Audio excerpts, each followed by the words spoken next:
order this regular city council meeting of Wednesday, May 12th, 2021 at 6 p.m. I'm muted up here, Yeah. so they muted me. So I'll just leave it that And if you would please, Kathy, call the roll. Absolutely. Councilmember Hinsey, Here? Councilmember Lyons, Here? Councilmember Mosca, Here. Deputy Mayor Kranz, Here. and Mayor Blakespear is absent. So the record will show all members are present with the exception of Mayor Blakespear. Okay, very good. Then if you join me in the Pledge of Allegiance, I would appreciate it. I pledge allegiance to the flag of the United States of America and to the republic for which it stands, one nation, under God, indivisible, with liberty and justice for all.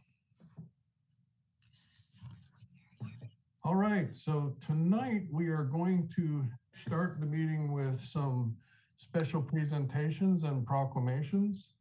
And first up, we have Lois Sunrich, who is part of Keys for Homes and is stepping down from her position on that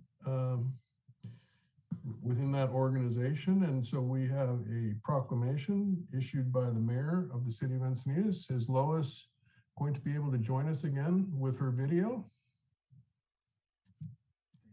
Lois, please join us with your video. I'm honored to have the opportunity to give this presentation. I think if Catherine was going to be missing and I had a chance to give a proclamation, Lois would be right up there at the top of the list of people that I would like to proclaim. Lois and I go way back, long before Keys for Homes. She is a book artist, and I had the opportunity to have conversations with her about her pursuits in the book arts. I am also dabble in the book arts, so it was especially pleasant to be able to discuss that with her. She's been really a remarkable leader in the arts in our community, especially with the written word. And she has had a number of projects that engage a wide variety of our community, the spectrum of the community character that we're so well known for here in Encinitas. And then a few years ago, she got actively engaged in the process related to our housing element. And as a leader of Keys for Homes, was a tireless advocate for the construction of affordable housing.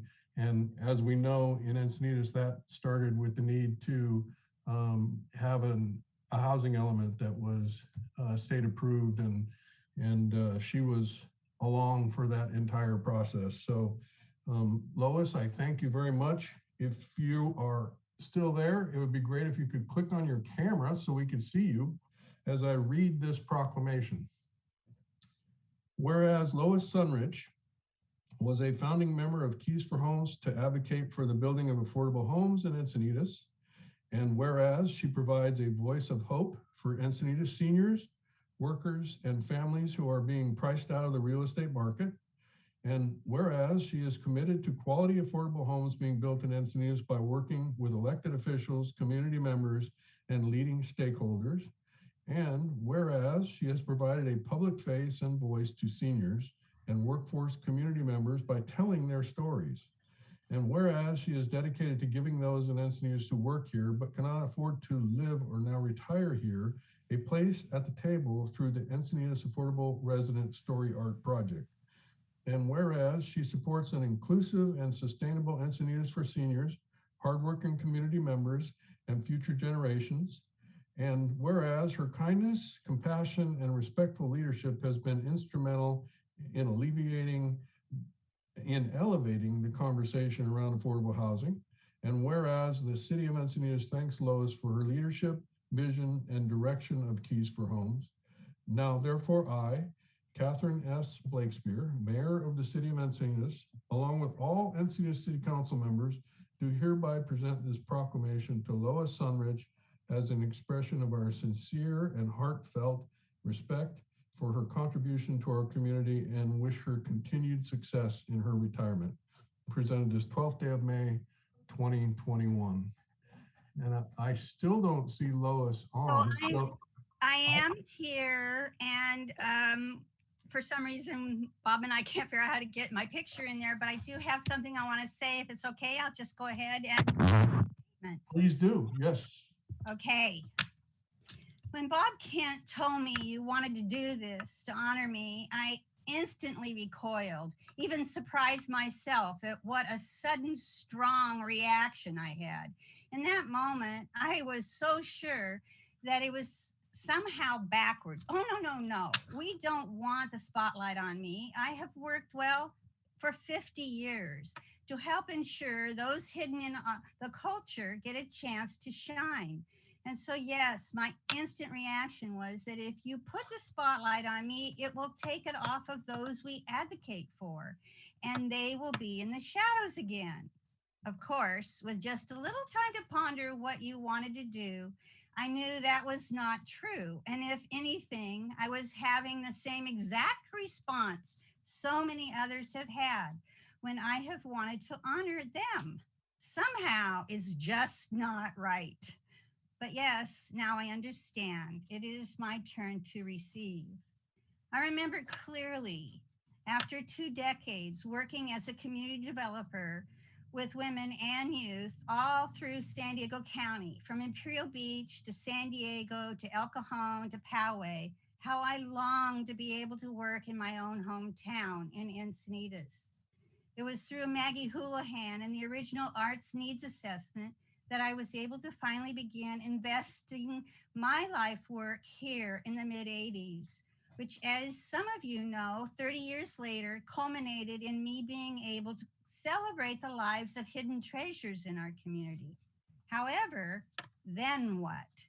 Living an artist's lifestyle and not being given having the financial grounding to now retire here in my dear hometown because it had grown into a wealthy city was a real issue.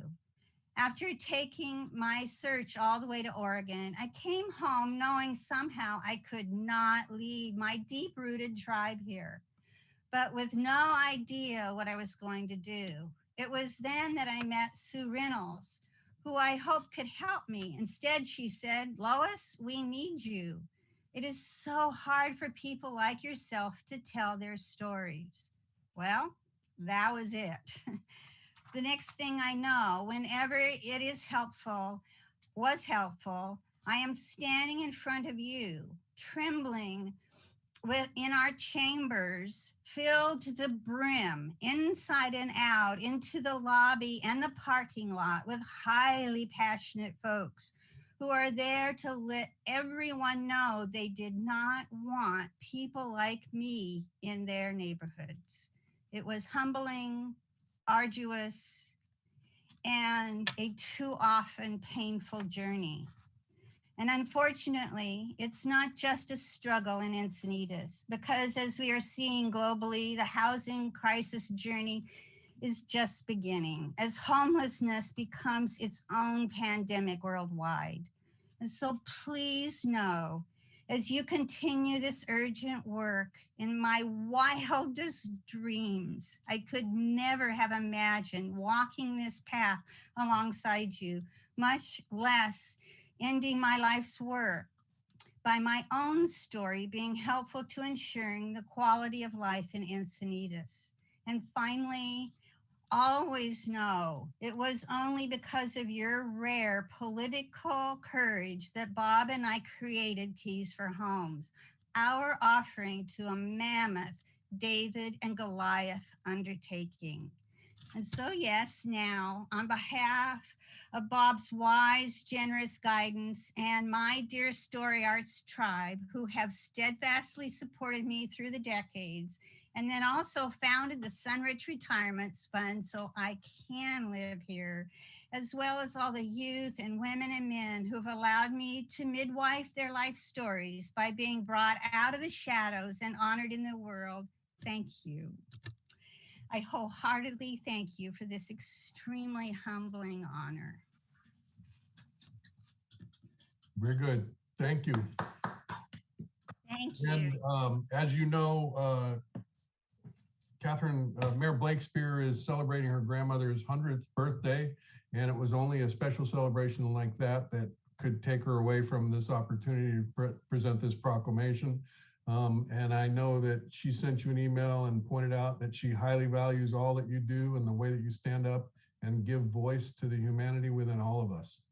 And she thanks you for your dedicated service especially. So, Councilmember Mosca, did you want to say a few words? Yes, thank you, Deputy Mayor. Lois, I just wanted to also join in and just celebrate you and thank you for everything that you've done. You know, I remember the first time, our history doesn't go back that long as yours and Tony's, but I remember the first time that I sat in your apartment and you shared your story with me. And I think it's so important that we share our stories, you know, not only to kind of really humanize who we are and humanize the fight that we're fighting, but it's the connection. And so for me, it as a policymaker in the city, you know, it allowed me to connect with you, and it allowed me to remember, and it was a reminder of who I'm fighting for and who are the faces of the folks that are, you know, food insecure in our city, that are in need of affordable housing, the folks that have been giving to our city for so many years and that live in our city and provide such benefit to our city, and now as things have changed, you know, have a hard time living in the city. And you know, I love the fact that you shared your story, and it made a huge difference for me. And I love the fact that you share other people's stories and you find a way of really telling that story in only the way that you can. It really highlights for all of us, you know, the residents that are not able to kind of really speak for themselves, and who we're talking about when we're talking about low income or very low income affordable housing, or folks that you know are food insecure. So it really does help us, and helps not only us as policymakers, but helps our community understand, you know, what we need to do and what the fight is all about. And so I truly appreciate everything that you've done for me, for the city council, for the city, and just want to say thank you. And you've been amazing. And I know that you'll be around, and I'll see you in the community soon. Thank you. Councilmember Hinsey. Thank you. So Lois, I just have to thank you and honor the leadership that you've shown me in my time to become a council member here. You're one of the first people who I met who taught me how not to feel stigmatized if I'm a renter in this community, and that I have an equally valuable voice to add to the discussion of housing. When I think of you, I think of somebody who has such profound courage. You lead in a way that's gentle but mighty, and you give such important words to those who are often voiceless. And I want to thank you for doing that and for taking on so much, because I know it's not easy to speak your truth in front of a voice of people, in front of a room full of people who don't agree with you. So whenever we're facing a tough decision about housing, I think of you, and I thank you for all of your contributions to our city. Okay, thank you, Lois. Enjoy retirement, and I look forward to seeing you around town and continuing your work with telling your story and other people's stories. So you will, and thank you very, very much. You're welcome. All right, the next proclamation is in honor of May being Bike Month. This was a little switch in the Sandag process. They used to have a bike to work day, and now they have just decided to forget about where you're biking to, but get on your bike and go somewhere in the month of May. So we are issuing this proclamation to call attention to that.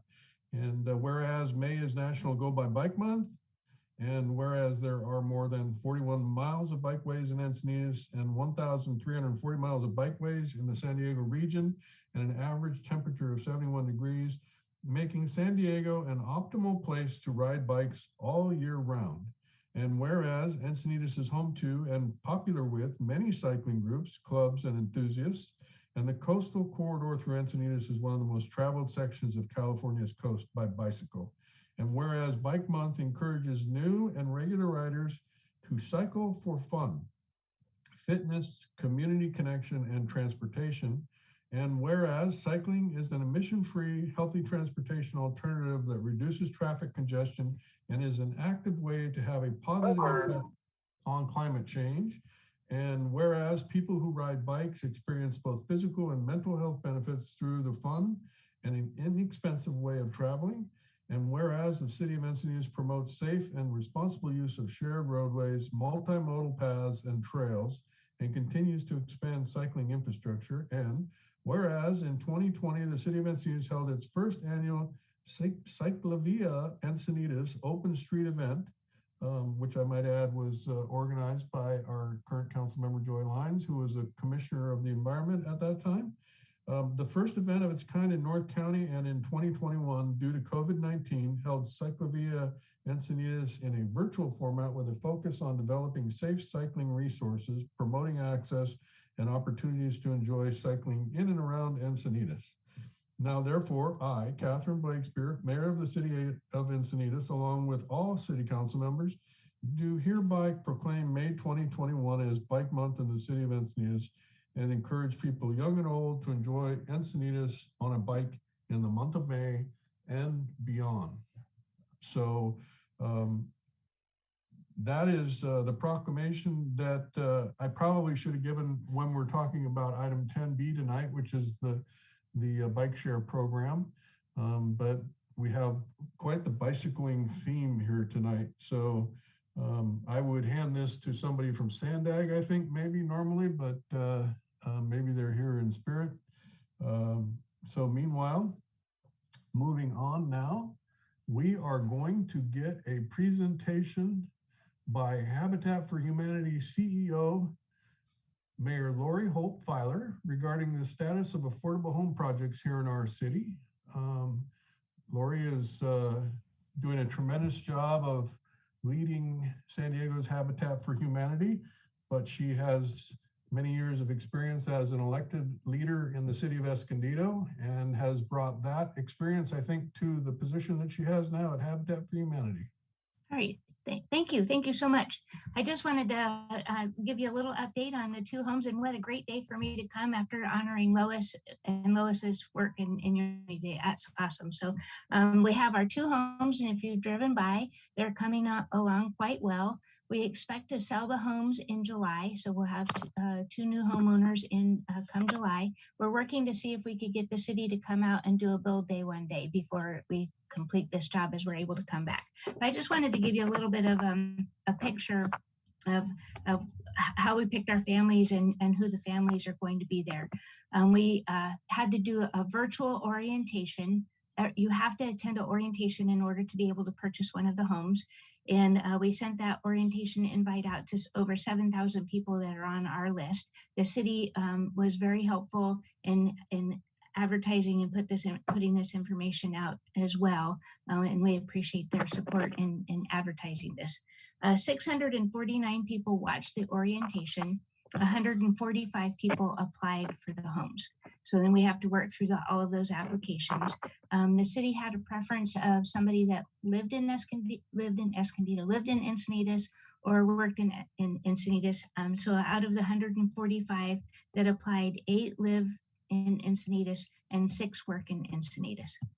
The families that we worked through, the families have to have an ability to pay for the home.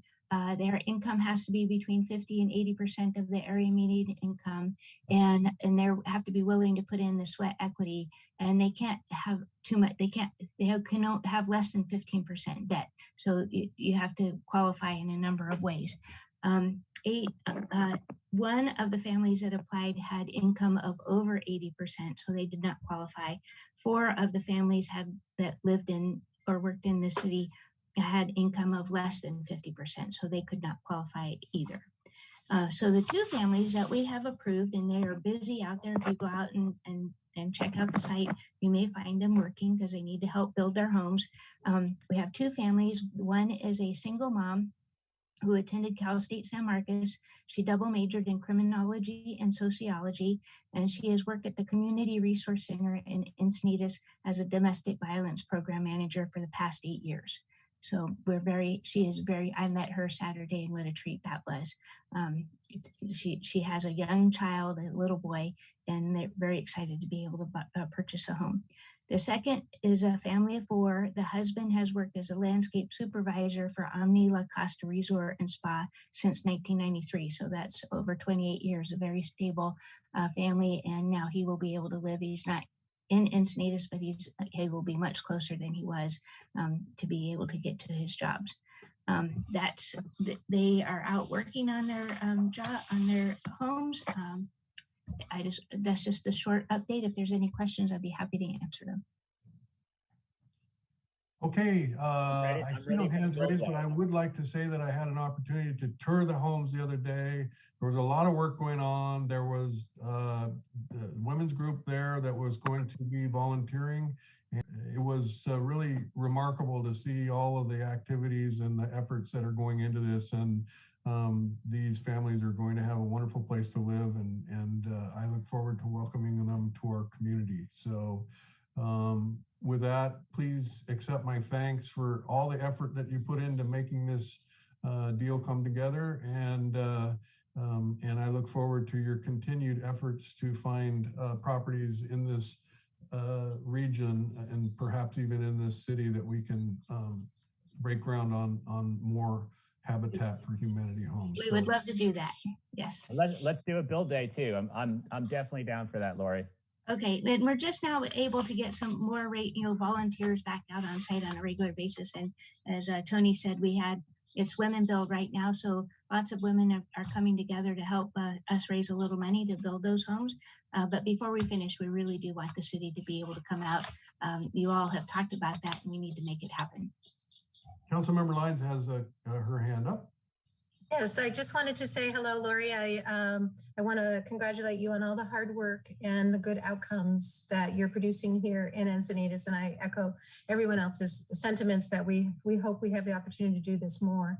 I had the opportunity to meet you last week, and I think it was last week. It was a few days ago, and learn a little bit more about your Women Build. And I just want to point out that there's so many multiple benefits of your programs. And one is that when people volunteer, they learn really valuable construction skills. And, I just think that's awesome. So anytime you can really hit the nail on the head and Exactly. with a lot of different positive outcomes, then I'm a big fan. So thank you for your hard work. And I look forward to welcoming your Women Build on Next Thursday, right? on next Thursday, yes. We'll see you next Thursday morning. So, and welcome you all to come out and check out the site. We'll give you a tour. So thank you. Thanks, Lori. Take Thank care. Uh-huh. Okay, with that, we're on to item number 5, which is oral communications. Yes, So, we do have several. Our first speaker is Cindy Cremona. And Kieran, she had the video to show. Thank you.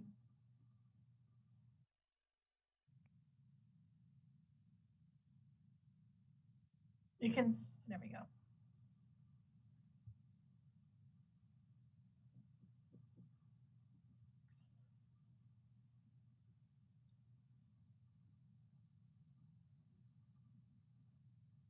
California faces a housing showdown. 2 bills working through the legislature in Sacramento threaten every single-family home in the state. They eliminate local zoning and permit unchecked development anywhere and everywhere. We all know California needs more affordable housing. In the guise of solving that problem, Bills SB 9 and SB 10 tear down existing homes and apartments for market rate replacements that cost even more. Under SB 9, developers can buy a lot, split it in 2, and build 2 houses on each half. 1 house becomes 4. The same developer can do it again, and developers can too. No limit, no control. Under SB 10, developers can demolish a house and put up a 10-unit apartment in its place. With no obligation to upgrade gas, water, sewers, and power, what's in the ground right now will have to support 4 to 10 times as many people. With setbacks reduced to 4 feet, we lose shade trees and yards to absorb precious rainfall. Who benefits from this devastating change? Developers, sure, But behind them are Wall Street banks and hedge funds, buying houses, warehousing property, pressing the legislature for unchecked development. Lawmakers hear their voices. Now they need to hear ours. California needs more affordable housing, but there's a way to do it right. There are hundreds of miles of commercial corridors with existing infrastructure, near transportation, ripe for housing development with economies of scale. With imagination, California can build the future it needs without destroying the communities we have. United Neighbors speaks for what's distinctive in every community. Join us to tell Sacramento no on SB 9 and SB 10.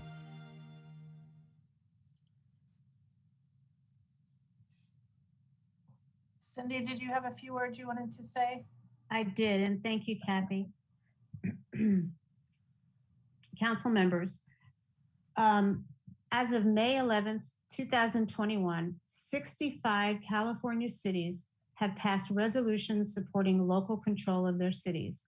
In Southern California, some of those cities include Huntington Beach, Laguna Niguel, Mission Viejo, Redondo Beach, and Manhattan Beach. In San Diego, the cities of Coronado, El Cajon, Poway, and Santee have all passed the same resolution supporting local control.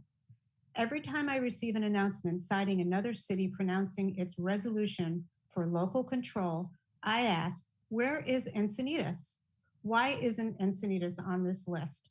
Why aren't you, council members, joining other coastal and local cities and officially signing Encinitas up to preserve local control? I am forwarding the most widely joined retain local control email to each of you, and I look forward to hearing that you will sign up Encinitas to support local control, and if you don't, explaining why not. Lastly, please scrap streetscape before it becomes even more of an embarrassment. Thank you. Thank you. My next speaker I have is Michael George, but Michael, I just wanted to double check with you. Are you speaking on just on item 10A?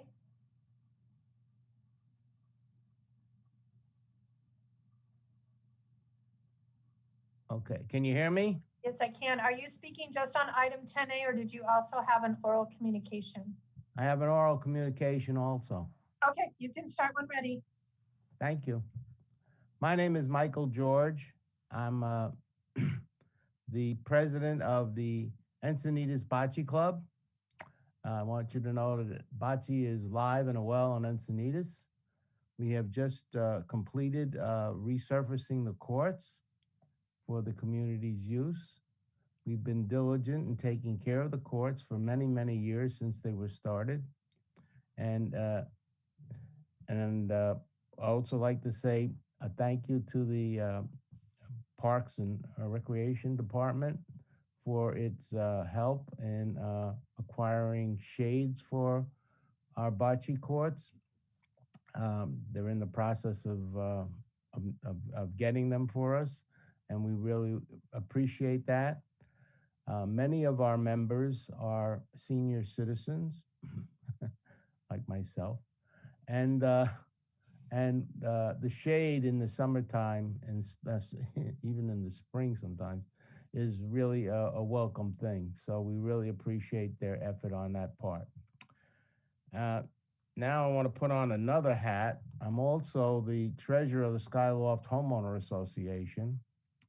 And the presentation that we just had also brings to mind these ADUs and junior ADUs, which I think are part of that same legislation. There's going to be a problem with them. For example, I could convert my garage into an ADU or JADU, depending on the square footage. Or I could convert my basement. I do have a basement, incidentally. And in our development on Skyloft, we have 98 homes and 98 entities, you might say. And those 98 entities support various cost measures, such as water, common area, landscaping, et cetera, goes on and on. Anyway, with the ADUs and the junior ADUs, it seems like you're going to have an explosion of population in a very confined area. If you've ever been to Skyloft, you know how confined it is. And it's very, very difficult to support all that. Also, parking becomes an issue here. And according to the legislation, there's practically nothing we can do about any of those areas. So I think California needs to rethink this thing. I understand there's a problem with housing, and I'm not sure that this measure that was passed in Sacramento is the best way to do it. Thank you. Thank you, Mr. George. Excuse me, our next speaker is Kelly McCormick.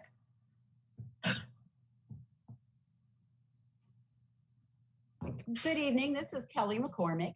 I'm a public health educator with San Diego Alliance and the parent of a student in high school and one in college. I would like to thank the Encinitas Youth Commission for inviting me to give a presentation on the science and impacts of marijuana use at last week's meeting. This was a follow-up to our previous dialogue about flavored tobacco and vaping. As you know, the Youth Commission voted in favor of recommending the city's ban on the sale of flavored tobacco. I shared with them that in the last couple of years, tobacco companies have invested billions of dollars in the marijuana industry. One of the biggest players is Altria, formerly known as Philip Morris. This is one of the prime examples of corporate malfeasance that led to class action lawsuits and the big tobacco settlement of the 1980s. Tobacco companies have compiled a trove of research on the habits and preferences of young people, and they've developed the most effective marketing campaigns that money can buy. Tobacco companies are making the investment in marijuana with a proven track record of attracting and hooking young users. We've seen it in the past with cigarettes and more recently with the epidemic of teen vaping. Please help to limit this industry's influence on teens. A ban on marijuana billboards, sign twirlers, and other outdoor advertisements is advisable, along with limits on the size, colors, and design of business signage. Research shows that teens who view marijuana ads are less likely to view the drug as harmful, yet marijuana has become more harmful than ever. We're in danger of losing the benefit from banning flavored tobacco products if we allow the marketing and sale of marijuana vape products. Thank you. Thank you, Kelly. Our next speaker is Barbara Gordon. Barbara, you can start when ready. Thank you very much for letting me speak this evening. My name is Barbara Gordon. I work with a Latino youth group here in the San Diego region. I'm here tonight to express my concerns regarding the staff report for the marijuana ordinance that was on the agenda for the Planning Commission last week. I noticed that odor has not been adequately addressed in the staff report, which is one of the most frequent complaints from marijuana or hemp cultivation sites. As I read the ordinance, odor is referred to only in the cultivation and hemp section, which states that the odor has to be significant odor. I'm not sure how one defines significant, but residents should not have to tolerate any odor or smell from the many chemicals used in these businesses. People need to be protected. Perhaps the city and the staff need to look at the pre-existing municipal code regarding odor and see if it needs to be updated, because the quality of life for those impacted by cultivation, hemp, or processing sites cannot be underestimated or dismissed by the city. I have heard at this council meeting that Encinitas residents are dealing with health problems associated from smell, pesticides, fungicides that are drifting from hemp sites. Loss of property value could also be affected by these marijuana hemp businesses. Addressing odor needs to be a priority for the city as it negatively affects residents and neighborhoods. Consider strengthening the municipal code regarding odor impacts and enforcement to protect all residents. The marijuana industry is all about big money and does not have the best interest of Encinitas. Thank you.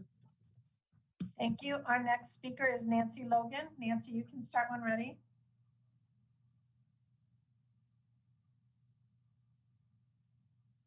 Kathy, am I there?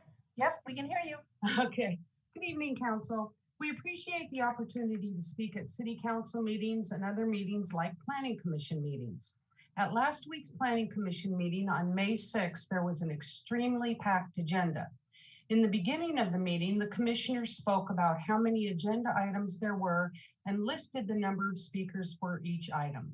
They also said what a late evening it would be and wondered out loud why such a packed agenda was prepared for them.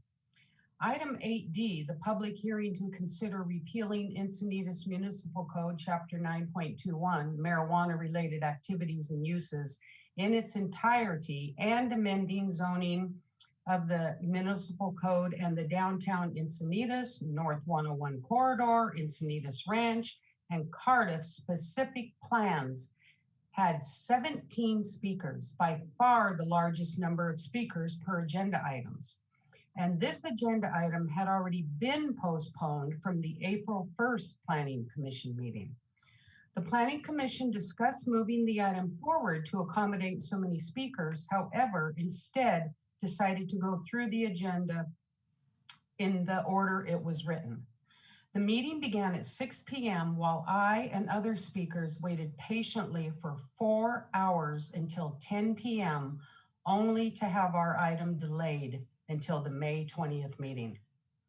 I think it's important to know that the staff report provided more information than just the language from Measure H. I assume it was the staff report, not Measure H, that the citizens had questions about. The citizens' questions, the postponement of this issue of marijuana businesses, the staff time spent on the issue to date, and the large number of speakers who are concerned about this issue are symbolic of the troublesome, divisive, and complicated nature of marijuana businesses coming our way. Thank you very much for listening to me. Thank you, Nancy. Our next speaker is Ruben Flores. I do not see Ruben online, so we'll next go to Peggy Walker. Peggy, you can start when ready. Good evening, Council. I work with San Diego County Tobacco Control Coalition, and I find myself following up on something that the earlier speaker, Kelly McCormick, said. I came here to tell you that the FDA has just announced it intends to ban menthol cigarettes and flavored cigars. This is a critical step to ending decades of predatory marketing by big tobacco to kids and Black Americans and other minorities. It closes the last flavored tobacco loophole in the FDA's ban on flavored tobacco products. The move will protect kids from tobacco addiction, advance health equity, and save lives. We know that smoking anything is harmful. Flavored products are made with chemicals that add to that harm. San Diego County and many cities have banned flavored tobacco like Encinitas and Solana Beach, where I've worked in youth tobacco prevention programs. I commend you and the city of Encinitas for passing the ban, but to further protect youth, I would also urge you to consider banning flavored marijuana smoking and vaping products. They are a favorite of youth and the source of high THC. It would be the strongest action possible to drive down the number of kids who start smoking and vaping tobacco and marijuana as early as age 12. I know you've heard a lot on this subject tonight, but it is important to the future of our kids. So thank you for listening. Thank you. Our next speaker is Tyler McCormick. Tyler, you can start when ready.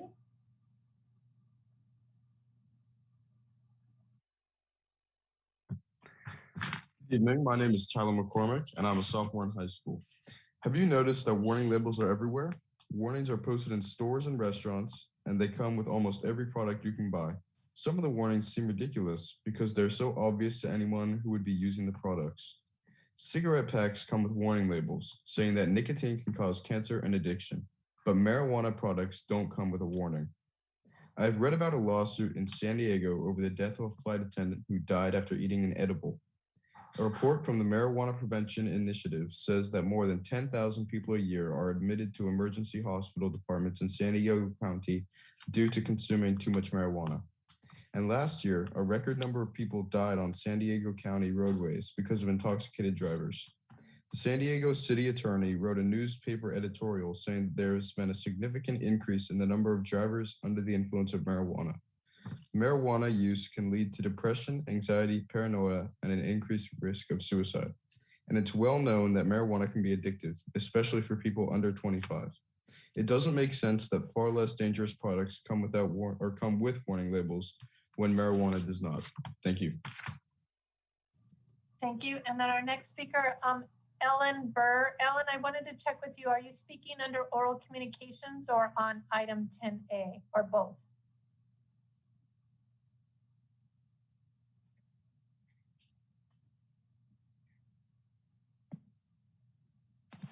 Both. Okay, you can start when ready. Thank you. Yes, good evening. This is a minor observation in the scheme of things, but it's very concerning that members of council sometimes seem to use our funds as their personal piggy bank for pet projects. There have been many instances of this, but the most recent I can recall is last time when Kelly asked for $5,000 to go to schools for rules of the road and safe use of bicycles, especially e-bikes. This is really the purview and responsibility of parents and guardians. After that is the purview of the Sheriff's Department, which is responsible for traffic and public safety, and they are well paid and remunerated quite handsomely for this portion of their brief. Number two, I highly doubt that most of these students are not aware of the rules of the road and are very aware when they are breaking them. So I know of no reason to think that any presentation of any sort would change their behavior. There are no sticks and no carrots, and we are talking mostly young men between the ages of 10 and probably 18. It is beyond my understanding that this is something that we should truly be involved in. To ask staff and student leaders and teachers to now, in addition to teaching and being counselors and social workers and psychologists and coaches and mentors, and now IT support and mental health support and social workers, we now want them to teach minors driver's ed. I just hope that we can please, in the future, stay focused on what the job is really at hand, which is keep all of us safe and secure in our homes, on our roadways. Thank you. Thank you, Ellen, and that does conclude oral communications.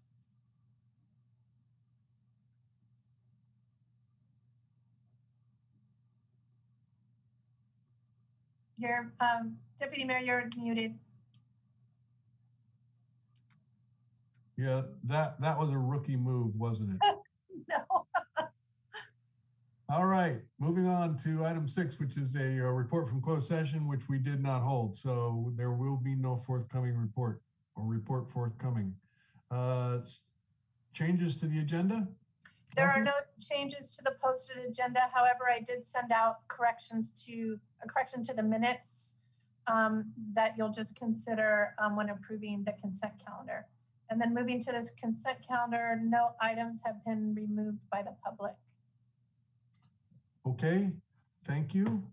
So that brings us to the consent calendar, and there's items 8A, 8B, 8C, 8D, 8E, 8F, 8G, 8H, 8I, 8J, and 8K. I'll move the consent calendar with the corrections that the city clerk just noted in terms of the minutes. All right, we have a motion. I will second that. And a second. Okay, Councilmember Hinsey? Yes. Councilmember Lyons? Yes. Councilmember Mosca, Yes. Deputy Mayor Crayons, Yes. and Mayor Blakespear is absent. The motion carries unanimously with Mayor Blakespear absent. Okay, that takes us to our action items. And item 10A is the first, which is a public hearing and consideration of resolution 2021-35, approving a new organics collection rate, franchise fee increase, temporary special fee, and a new public hearing schedule for consumer price index adjustments. And with that, I believe we will be hearing from management analyst Stratakis.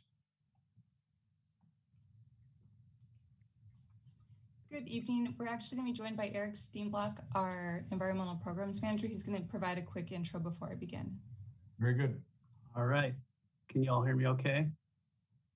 Yes. All right, great. So good evening, Deputy Mayor and City Council. So my name is Eric Steenblock. I'm the Environmental Programs Manager in the Department of Public Works. As you're aware, the scope of solid waste collection and processing through the state and locally right here in Encinitas is changing dramatically.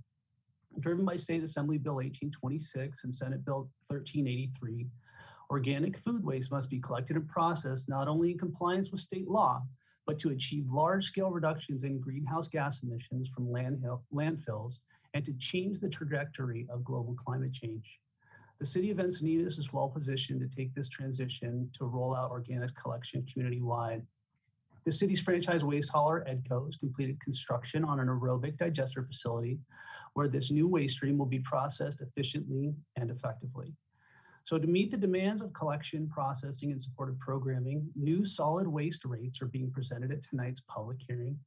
The rates under consideration equitably address the extensive programming requirements placed upon the city and all solid waste customers. New programming and rate impacts have been broadly shared through social media, posts, mailers, virtual workshops, community events, and public meetings. And in compliance with Prop 218 noticing requirements, a total of 23,515 public notices were mailed to property owners and customers in Encinitas. So throughout the noticing period, staff fielded over 3 dozen phone calls to address a variety of questions and customer challenges to provide overall clarity. A total of 18 formal protest letters were received prior to tonight's hearing, with objections ranging from broad concerns over proposed rate increases and pandemic-related stressors, of course, to those based upon individual circumstances and constraints. So lastly, as part of this introduction, I just want to thank you, Deputy Mayor and City Council, for your patience and your attentiveness to this issue and the invaluable course setting on developing and implementing a program that's tailored to our community and focus on maximizing the collection and diversion of organic material away from the landfill and supportive of our local greenhouse gas emissions reduction goals. The City of Encinitas is on the leading edge of organic recycling program implementation and will continue down the same paths in the months ahead. So before we get into the presentation, I will let you know as well that we have the General Manager of EDCO, Jim Ambrosio, and the President of EDCO, Steve South, are both present to help answer any questions tonight. So with that, I'll turn it over to Ashley Stratakis to detail the proposed rates and recommendations. Thank you, Eric. Good evening, Deputy Mayor Crayons, council members and members of the public. I'm Ashley Stratakis. I'm an analyst with the Public Works Department, and I manage our city's solid waste programs. The item before you is a public hearing with a recommendation to approve new solid waste collection rates. So in summary, staff is recommending that council adopt resolution 2021-35, approving new solid waste collection service rates, which consists of 3 components. First, a new organics collection rate, an increase to the franchise fee, and a temporary special fee. And staff is also recommending a 5-year schedule of CPI fee adjustments. And if approved, all these measures would be effective June 1 of this year. So as a reminder, when there are any proposed property-related fees, Proposition 218 requires the city to give notice to ratepayers to conduct a public hearing, and the notice must go out at least 45 days prior to the hearing. So on March 19th, notices were mailed to 23,515 property owners and customers. And pursuant to Prop 218, if no majority protest is received, the city can move forward with the new rates. And as Eric mentioned, there were 18 letters received in opposition as of 5 p.m. this afternoon.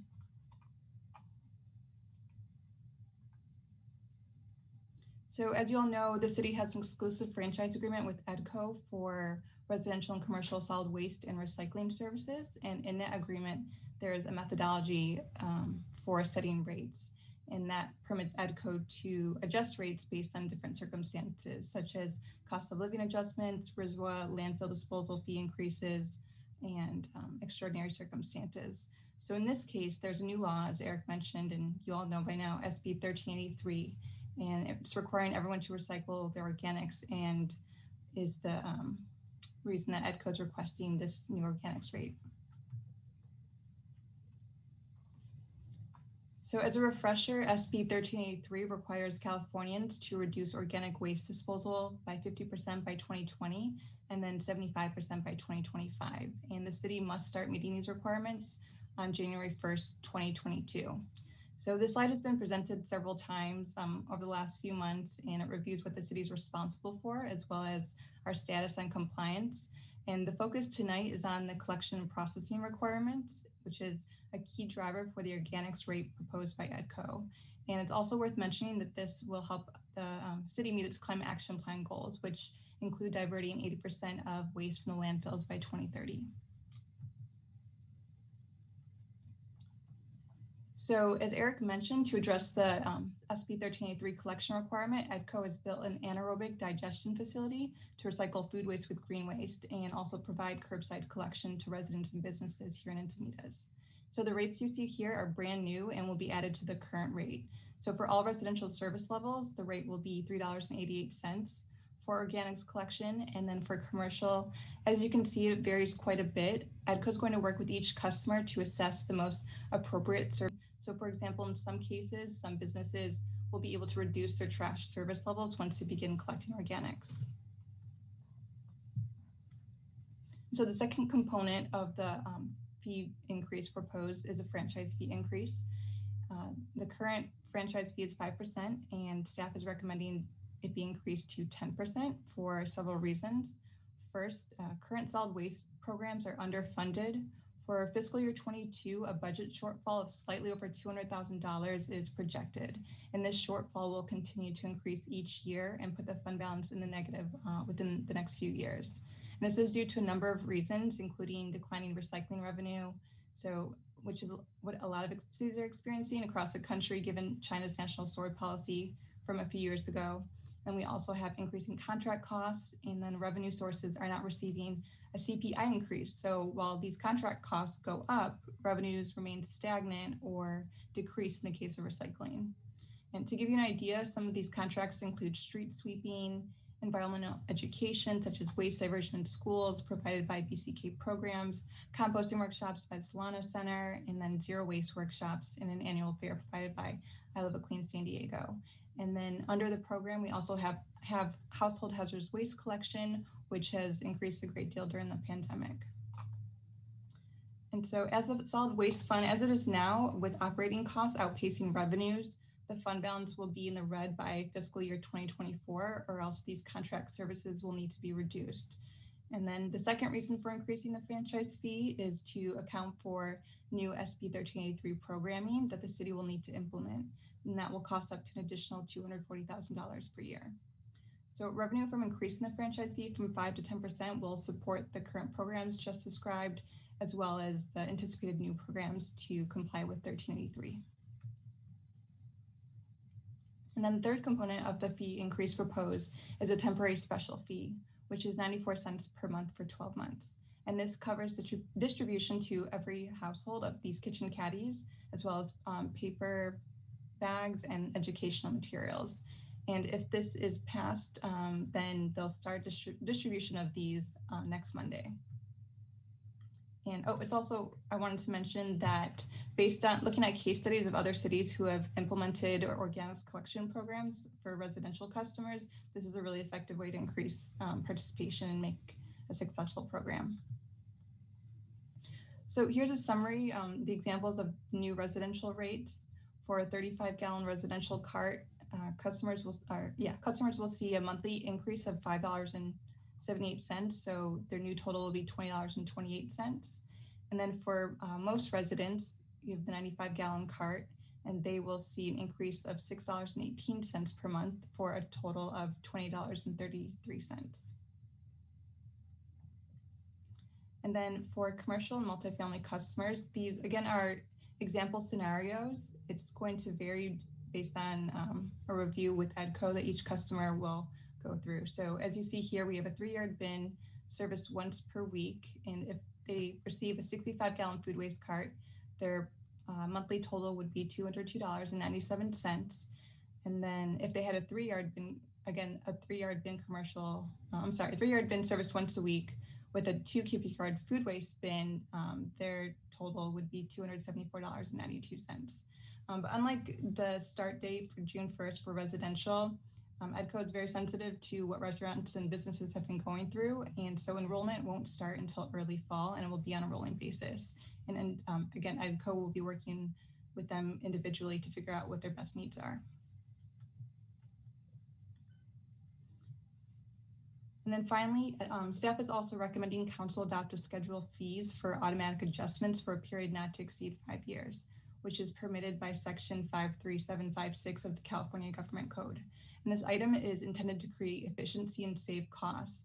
Since EDCO typically requests a CPI rate adjustment annually, which is permitted under our current agreement, staff recommends holding a public hearing once every 5 years. And our agreement allows EDCO to increase CPI up to 4.5%. However, for the past 6 years on average, it's been under 3% annually. And then for any fee adjustments other than CPI or RISWA disposal, which neither the city or EDCO have control over, the city would hold a separate Prop 218 hearing. And then another benefit is that holding a hearing once every 5 years has the potential to save the city over $44,000, given the annual cost of staff time dedicated to preparing the reports and sending the notices and whatnot. So in summary, again, staff is recommending that council adopt resolution 2021-35, approving the new solid waste collection rates, as well as a 5-year schedule of CPI fee adjustments. Okay, and that is all I have, and staff is happy to answer any questions you may have. In addition to Eric and Jim and Steve from EDCO, our interim public works director, Tim Dismira, is present as well. Thank you. Okay, thank you. This is a public hearing, so we are following specific procedures, and that was the staff report as part of the public hearing. And now I will ask the council to disclose any other information they have received that is not included in the staff report. Councilmember Waska? I had some questions, but to be responsive to your question, no, I haven't received anything else other than what's in the staff report. Councilmember Hensy? Same for me. I have not received any additional information that wasn't included as part of the staff report. Councilmember Lines? Yes, I have not received any additional information other than what was in the staff report.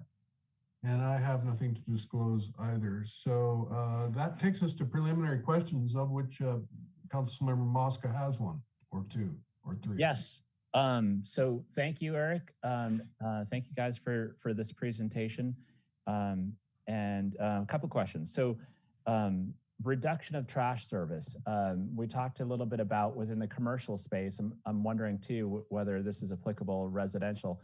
But when we go to, I think it's good that we're waiting a little bit to roll this out for some of the commercial customers, especially some of the restaurants that have been really hard hit. But talk to me a little bit about what you or EDCO will do in terms of just reaching out to the restaurants to help them understand their options, specifically with reduction of food waste, so that, you know, perhaps they have a certain bin now that, you know, costs them X amount of dollars now and will cost them even more in the future after the fall. But if they understand that if they reduce some of their waste stream, that they're able to get into this other bin that's going to be less expensive. Talk to me a little bit about what that education is going to consist of and what we're going to do.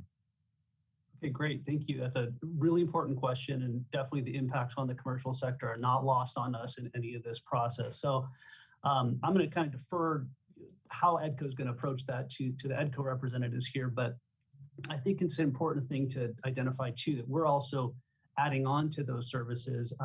We have contracts with the Solana Center to also provide those kind of right sizing services so they can reach out to individuals and help them in that process as well, because that's going to be an important part of the rollout, especially in the commercial sector. So I'm going to ask Jim Ambroso or Steve South to kind of jump in on the details of how they're planning to kind of roll this out and reach out and connect with those individually commercial entities. Good evening. I hope you can hear me okay. We can. Yep. Okay, good. My name is Jim Ambroso. I'm the general manager at EDCO, and I appreciate this opportunity to address these questions for you tonight. To be specific to the question that was asked, EDCO, over the course of the remainder of this year, will be reaching out to all of the businesses in the city of Encinitas to initially educate and inform them about what's coming. First, they have to understand the why for this law change and the mandate that's come down from the state of California, and really, better yet, the environmental benefits that we will all achieve by implementing these programs. Will help them understand how to convert their systems over. What we're moving is trash, or we're moving organics from the trash container to a new organics container.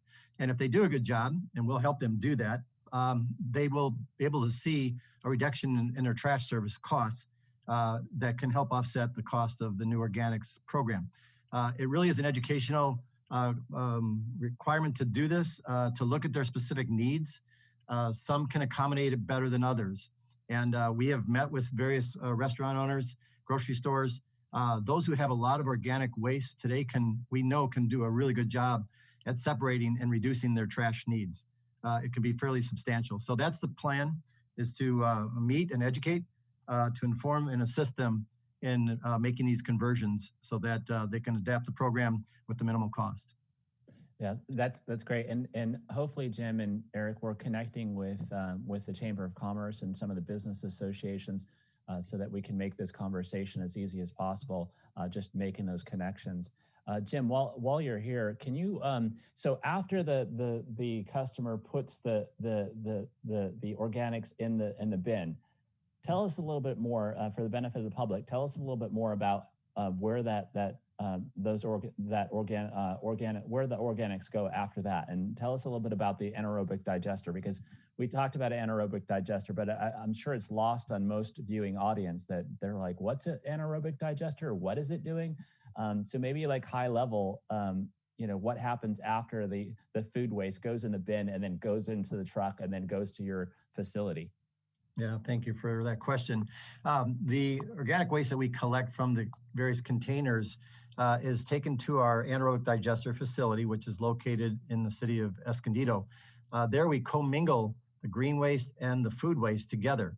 It is processed, and then we place it inside this anaerobic digester, which is a very large set of tanks that have microbes in them that break it down anaerobically.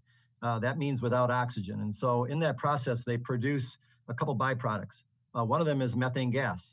The methane is captured and controlled and directed to a system that cleans the gas, and then we inject it into the pipeline and use it to power our garbage trucks, our trucks that are servicing the community. So in the form of renewable natural gas. And then the other byproduct is the remaining solids that are in the digester tanks that is referred to as digestate, and we remove that and further process that so that it's used as a soil amendment back on agricultural fields. That's a kind of simple outline of what happens, but we are converting our organic food and our green waste into renewable components. As I said earlier, they help us meet the climate action plan for the community. So when customers are driving down the road and they see an EDCO truck that says powered by natural gas, renewable natural gas, that methane that we're extracting from that waste is powering those vehicles. And when you talk about a pipeline, that pipeline is the natural gas pipeline distribution transmission pipeline that runs throughout the San Diego region and has natural gas flowing into people's homes. And so that becomes a renewable natural gas that people are using. And so this waste is becoming something that actually is being used, correct? That's correct. It's displacing fossil fuel gas. All right. And so one other question for staff, which is the use of caddies. I think that, I think that this is brilliant. I think we should be using this. I want to know, just in terms of the effectiveness of the program of distributing the caddies and the bags. I know it's only temporary. Is there some way that we're going to do kind of a follow-up in terms of understanding how effective this is? And I know that it sounds like it's temporary in terms of the bags, and so we're not going to provide bags in the future after this first period.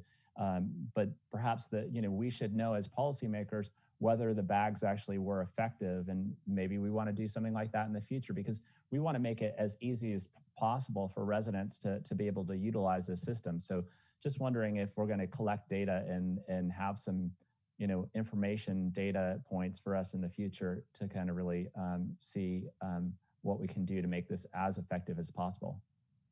Yeah, it's again an important question, and I'll call it a benefit of the regulations that we're dealing with is that we do have reporting and monitoring obligations. So we will be having metrics that are going to be defining for us the levels of participation. So the anticipation is that by the distribution of these caddies throughout the community, that we're really going to elevate the participation levels. So we'll be able to report out on that if that is the desire of the council, to kind of let you know as the programs roll out over the next couple of years, what those participation levels or some kind of metrics that are within those required monitoring and reporting elements that could help define that for you. So we can absolutely cover that for sure.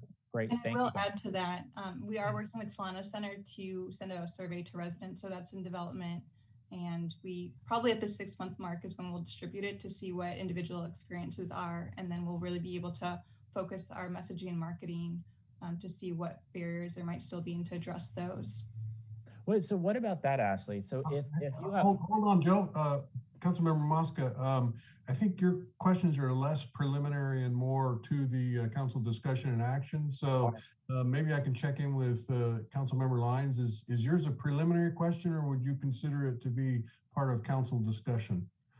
Because we do have a public hearing to conduct, which means hearing from the public. So Joy, is that, how would you classify your question? Deputy Mayor, I had several questions, but I think one is appropriate for now. And I hope anyway.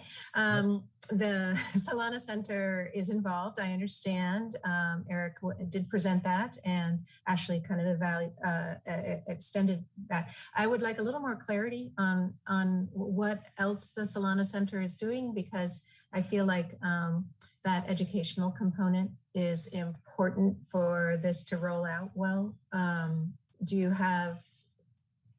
you shed some light on that? Sure, I'm gonna tee it up for Ashley, because she's managing that process. But I do know it's a multifaceted effort, not only on the education side, but they're also helping us meet some of the obligations and building up the programs to meet our edible food recovery programming. So that's part of it as well. So Ashley, if you want to add on to that. Sure, they've been putting on workshops throughout the year, and they actually recently had one specifically on the organics collection program for residents, specific to what EDCO's program. And there's actually one this Saturday, and then there's one in a few weeks. And when we look at our contract with them for next year, we'll plan on having more. And then they've also been at the farmers markets about once a month with EDCO, again, to talk to people. And that's really the only way they're able to get that one-on-one face-to-face interaction right now with everything, with events not really being open. So we're lucky to be able to have that interaction, at least for now. Would you say there's the scope of what they do is focused more on residential than it is commercial? No, I would say it's evenly distributed because they do provide support to restaurants and businesses as well. Yes. Thank you. And the executive director of the Solana Center, Jessica Toth, is going to be speaking to us as part of the public hearing. So with that, I would like to open the public hearing and call on Kathy to introduce our speakers. Our first speaker is Michael George. Michael, you can start when ready, and you do have 3 minutes. Can you hear me? Yes, we can. Thank you. Again, my name is Michael George. I reside at 1703 Gascony Road, Encinitas, California. And I wrote in opposition to this rate increase. If you look at it, it looks innocuous. It's only like $5.78 for me. It represents a 40% increase. Okay, kind of crazy in this day and age. 40%. That's 40% of people. But anyway, it's only a small amount. I'm sure people will say, well, you could have one less coffee a week or whatever the heck. My problem with this whole thing is that I don't really appreciate the benefit that we're going to get, I guess. Right now, most of our food waste goes down to disposal and goes out, I assume, I don't know where it goes, but it goes into a processing plant someplace through the wastewater, I guess. And I don't know, is that a problem? Is it creating a problem? What is the problem that it's creating? We don't really throw away a lot of food. If you ever saw me, you'd know why. But anyway, that's a joke. Okay, anyway, it seems to me that the percentages you're asking here are kind of out of whack. For example, on the 95 gallon residential cart, it's a 28% increase. And I just don't understand the logic between those two. But that's what it turns out to be. So I guess I have a lot of questions about this. We got 2 mailings. We got the rate increase one, and then we got the brochure that explains the process and those kind of things. I thought that second one was very good. I thought that was a good mailing, and it kind of explained what the process is. But I'm not sure, as I say, of the benefit that I'm gonna derive, or my community friends are gonna derive from this. I understand that the law was passed, and in a sense, your hands are tied. But I'm wondering if the cost factors are realistic in terms of what we're going to get back. That's my question. Thank you. Our next speaker is Jessica Toth.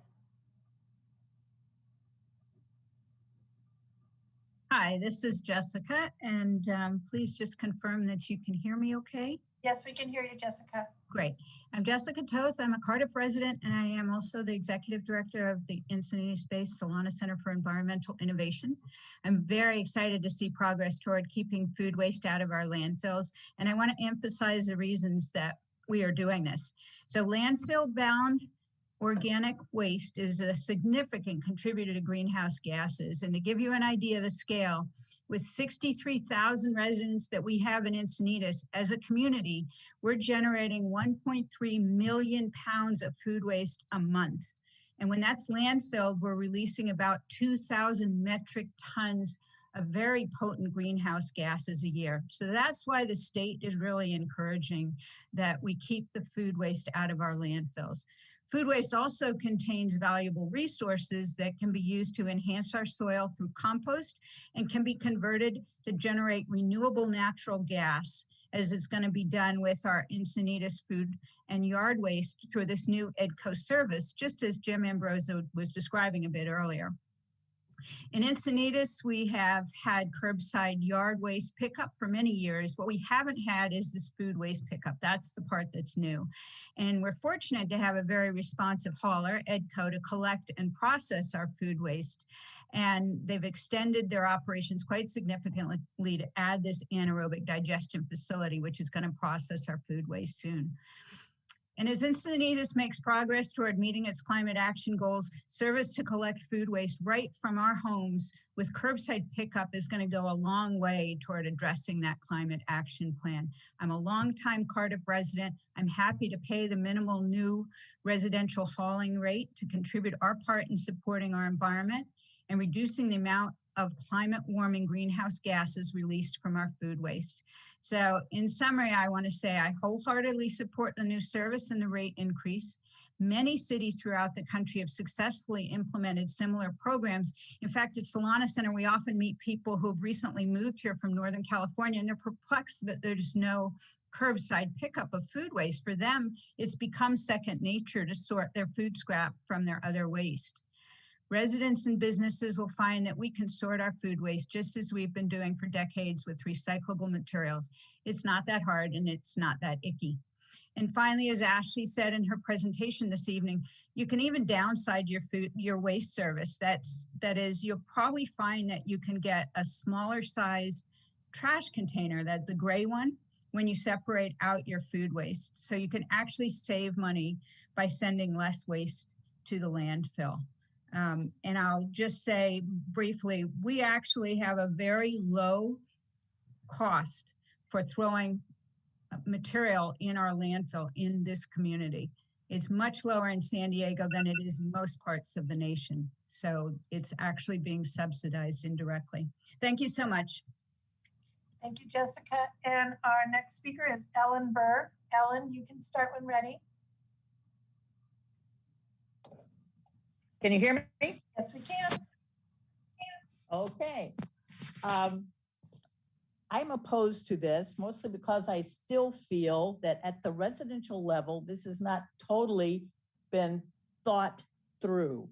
For the last decade, much time and money has gone into supporting and promoting both composting and xeriscaping. So now, as a reward for those who have bought into xeriscaping and composting, we get to pay for bags and containers that we not only do not want, but will not use. So that doesn't really make sense to me. What is the message here?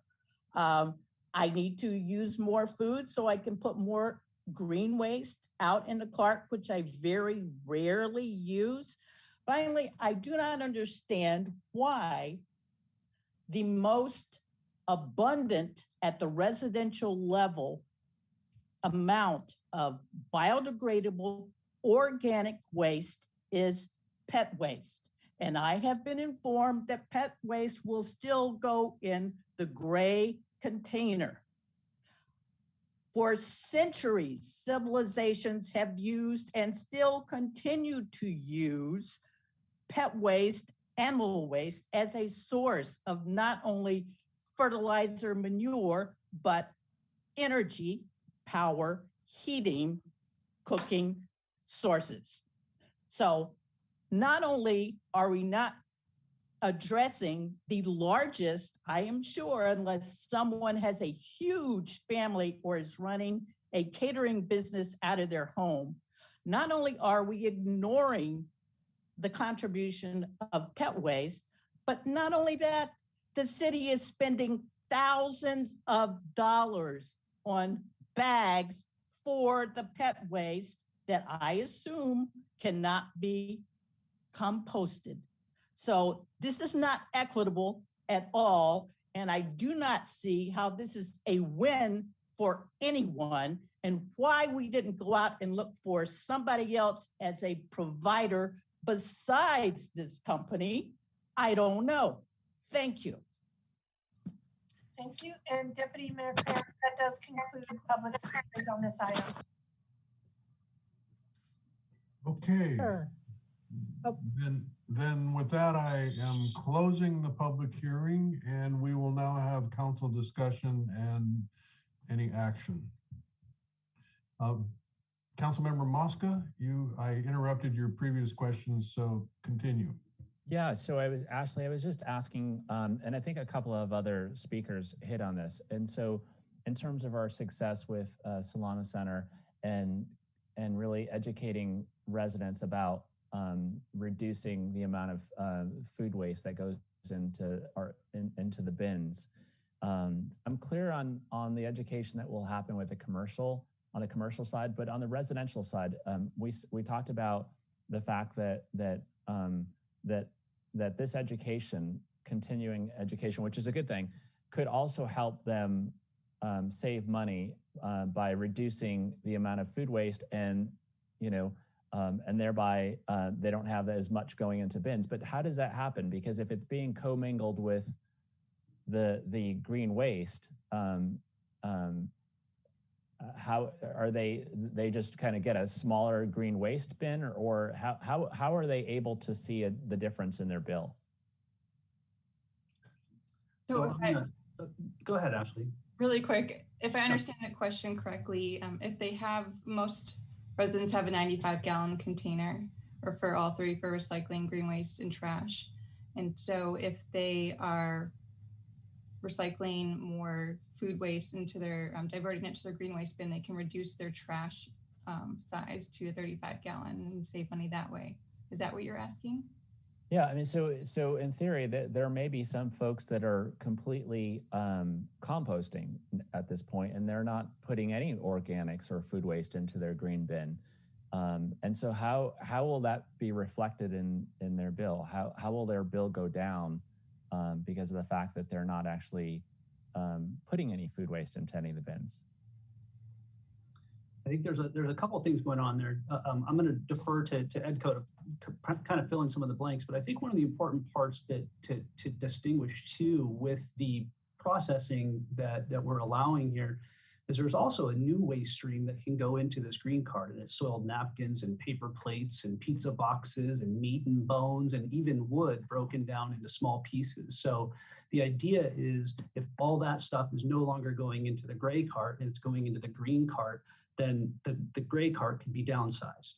Essentially, that's the benefit, but it would be, and Edco, I'll let you fill this in, but I think it would be driven by the individual homeowner who would, potentially identify, hey, I don't need as much space for my gray bin, so I can downsize that bin, and they could let Edco know, and I'm sure that they would swap it out and adjust their service levels accordingly. This is Jim Ambroso again. I think Eric answered that quite well, that because of the requirement of the law, it is necessary that we provide a service that can collect all of the organic components that are covered under SB 1383, which go beyond what you can traditionally compost in your backyard. So it is important that we have the facility or the container there to take these other materials. But if they do a good job at separating and putting organics into their green waste cart, they may very well be able to reduce their gray trash container to the smaller size if they haven't done that already. And it's $8 a month cheaper to have the 35-gallon container than the 95-gallon container. So if you're in a 95-gallon container as a resident today, and you do a good job of separating your organics and put it in your green waste cart, you could theoretically mitigate this entire cost impact by going to a smaller cart. All right. Thank you, Jim, and thank you, Eric. One last question, and then one of the last speakers, Ellen, I think had Ms. Burr had talked about the fact that if she's already composting, she doesn't need this. She doesn't need a kitchen caddy. She doesn't need the paper bags. Do we have?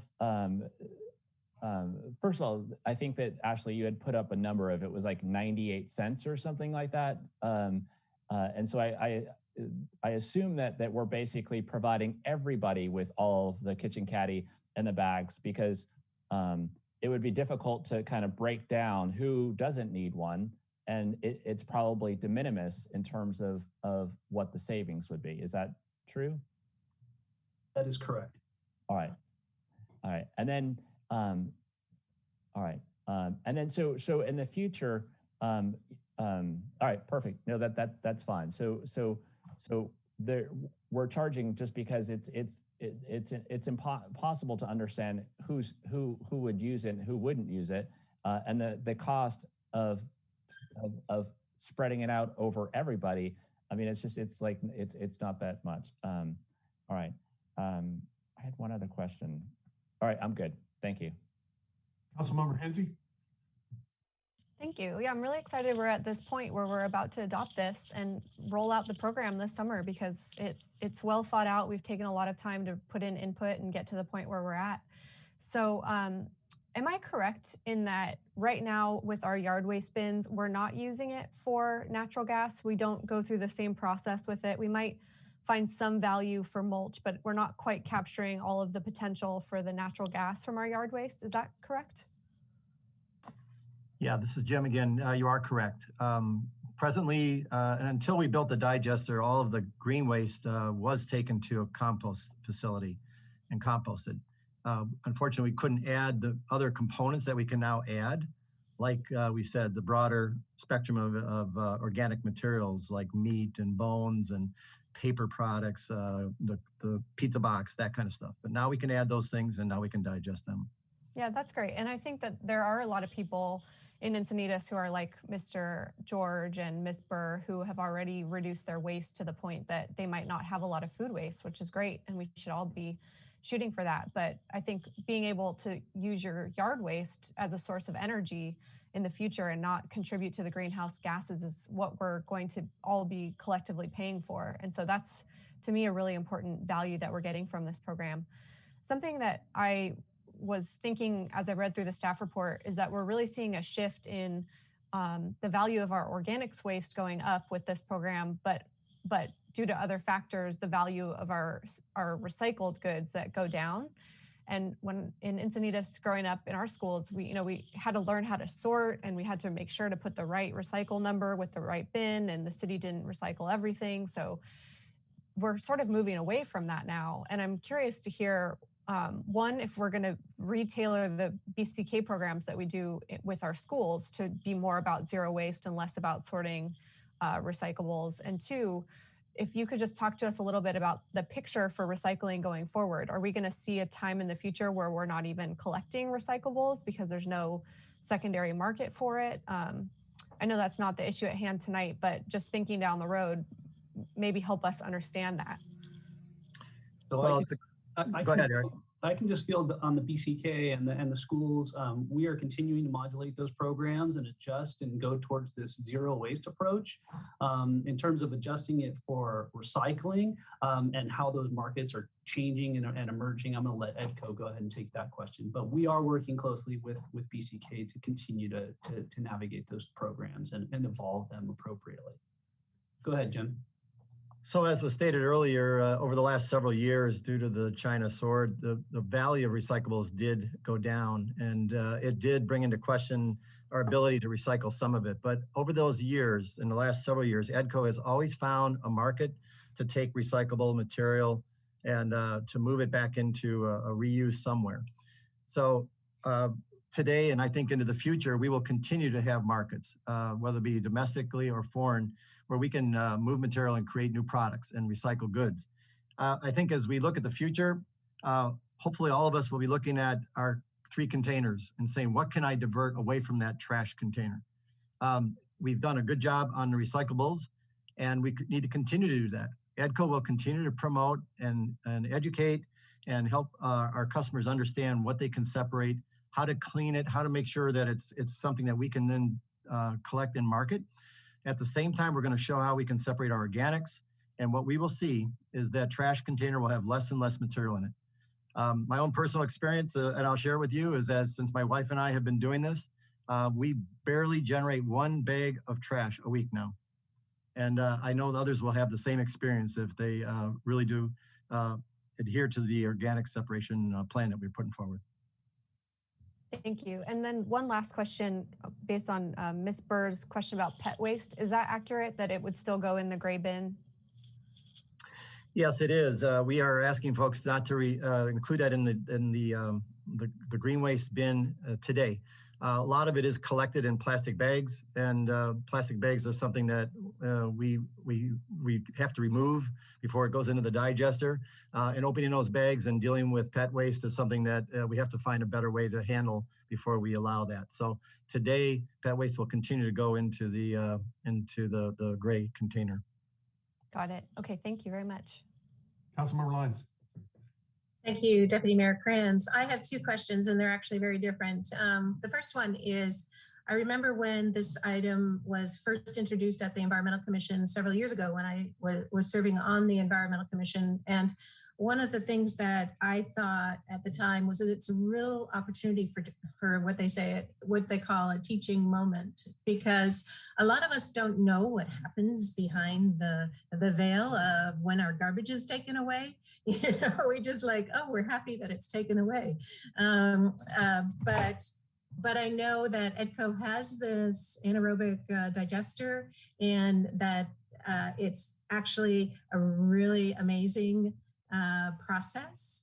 And if we could consider, maybe there's other people like me who they really want to know what's happening there at EDCO and what it looks like. If we could consider, as far as teaching people who are interested, a tour, or somehow for people to actually see it, you know, it makes a whole lot more sense when you can get the opportunity to see how this actually works. You know, what is the process, kind of educational, the teaching moment behind it, because I don't think many of us have the opportunity to understand what actually happens. And it's way more interesting than you might think. At least I thought so. So maybe I'm a little geeky there,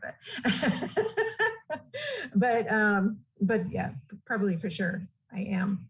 And the other comment I want to make is kind of from a bigger picture perspective, because I have, as a landscape architect, I've designed a lot of parks on landfills, and it's a hard thing to do, because this property that either the county or the city or some government entity owns, the landfill, wherever it is, it really just sits there and does nothing for anybody, because it's an active landfill. I mean, it's digesting the organics, and it's producing methane, and it's doing all the important things a landfill needs to do.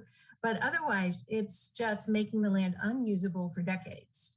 And, you know, it depends a lot on what your geology is and how much rain you get, but some places it takes longer to digest than others. And I've just seen so many properties owned by the government that are inactive landfills. I mean, they're still digesting, and so they're unusable. So I like the idea of not putting so much organics into the land. Instead, and making that land dormant for a long time and unusable and, you know, environmentally not very savory.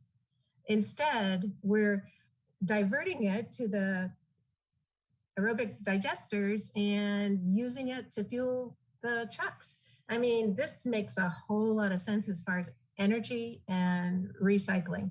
And so I love that big picture. The less we put in our landfills, the better. I just wanted to share that perspective. So, yep. And indeed, we do have some legacy landfill sites here in the city of Encinitas that the county owns, the Burn site and the landfill. So we are in fact dealing with those brownfields, and it's my hope that at some point we can address the issues that are related to the environmental impacts of those sites. One question I have regarding this program, I had the interesting experience of being gifted a carload of baked goods, bakery items from a local grocery store last Thanksgiving, and I was having some difficulty distributing that. But the food normally apparently goes in their dumpster, and it is, of course, loaves of bread and a variety of baked goods sold in plastic containers and cellophane wrappers and bags. And so what is the plan for educating the grocers in our city? We have several some chain stores as well as smaller stores that I think you know, it's pretty well known that there are a significant source of this food waste. And number one, are we going to do something to try and get the food to people who are food insecure? And then number two, if we're unable to do that, who will be responsible for unbagging that food so that it doesn't cause problems at the digester? So I can field a couple of those. So the regulations that we're dealing with, again, SB 1383 has a very robust component for edible food recovery and identifying where that food is and where we can place that food and then distribute it to the food insecure. So it's a program under development. We're actually taking it on as more of a regional through the regional solid waste group to collect, to organize it that way. Ashley has a little more detail on who those players are. So that's where we're at with the edible food recovery. And I'll let Edco jump in on the debagging, but I do understand that there is physical separators.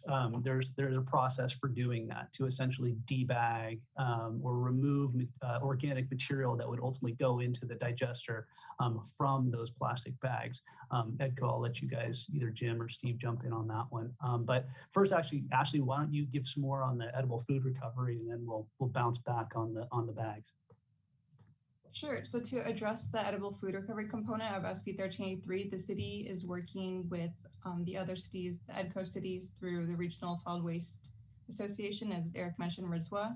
And so we actually developed an RFP and signed on the Solana Center and San Diego Food System Alliance. And they're going to be developing an education outreach program and establishing an edible food recovery program to ensure that, as you said, Tony, making sure that everyone, all of the grocery stores are able to get their excess food to those who need it, to the food banks and whoever is distributing it. They're working on all logistics of that. So we're doing our best to keep it, to give it a chance to get in bellies instead of trash cans. I appreciate that. And I assume we're working with our faith-based communities. I know my church has a food bank. I was surprised to find out that they are fully stocked by 3 grocery stores that aren't in Encinitas, but you know, they had a pretty sophisticated system for collecting this expired food and making sure that it got to the food insecure. But are the faith-based organizations a part of the outreach, or how is that RFP? Has that been let, and did they get a chance to participate in that? So I know that the San Diego Food System Alliance is gathering information on potential sources of those food banks, and I'm not sure if St. Andrews is one, but there were a few churches that we were made aware of that could possibly collect and distribute food. And so we are still gathering information to provide that outreach and education. And so it will be some time, but they definitely will be notified. They do have that capacity. Great. And so there's a machine that debags it? Yes, there is a machine that debags it. And we, as part of our technology package that EDCO purchased and installed, has the capability of processing the packaged foods that come out of grocery stores, that separates very cleanly the food from the packaging materials. It does it mechanically. We knew we'd need that because, as you mentioned, there's a lot of small packages of things from expired food that people can't eat anymore, that is going to need that additional treatment. Okay, thank you. Councilmember Lyons. Deputy Mayor Kranz, if the timing is right, I'd like to put forward a motion for approval. It is. I move to adopt resolution 2021-35 and approve solid waste collection rates and the 5-year schedule for CPI adjustments. I will happily second that motion.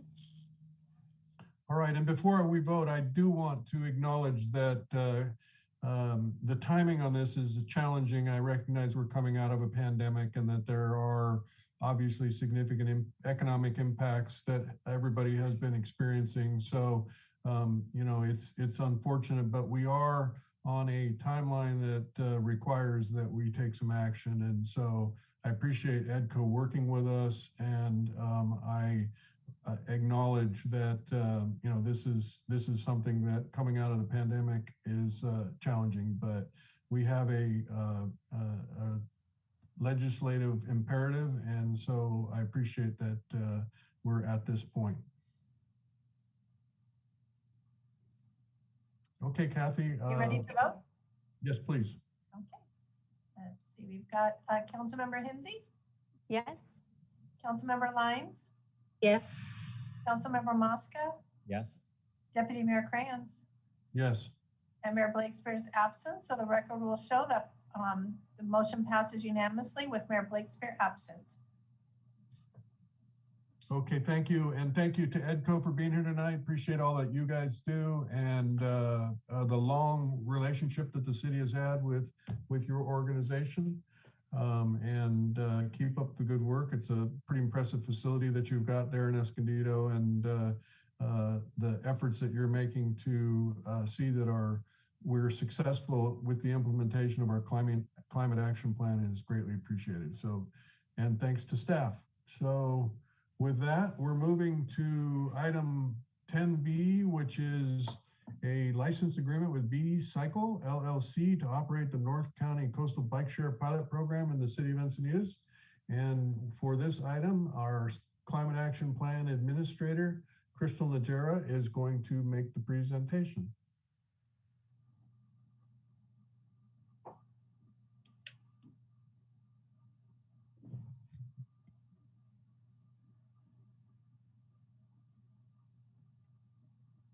Crystal, if you're speaking, we can't hear you.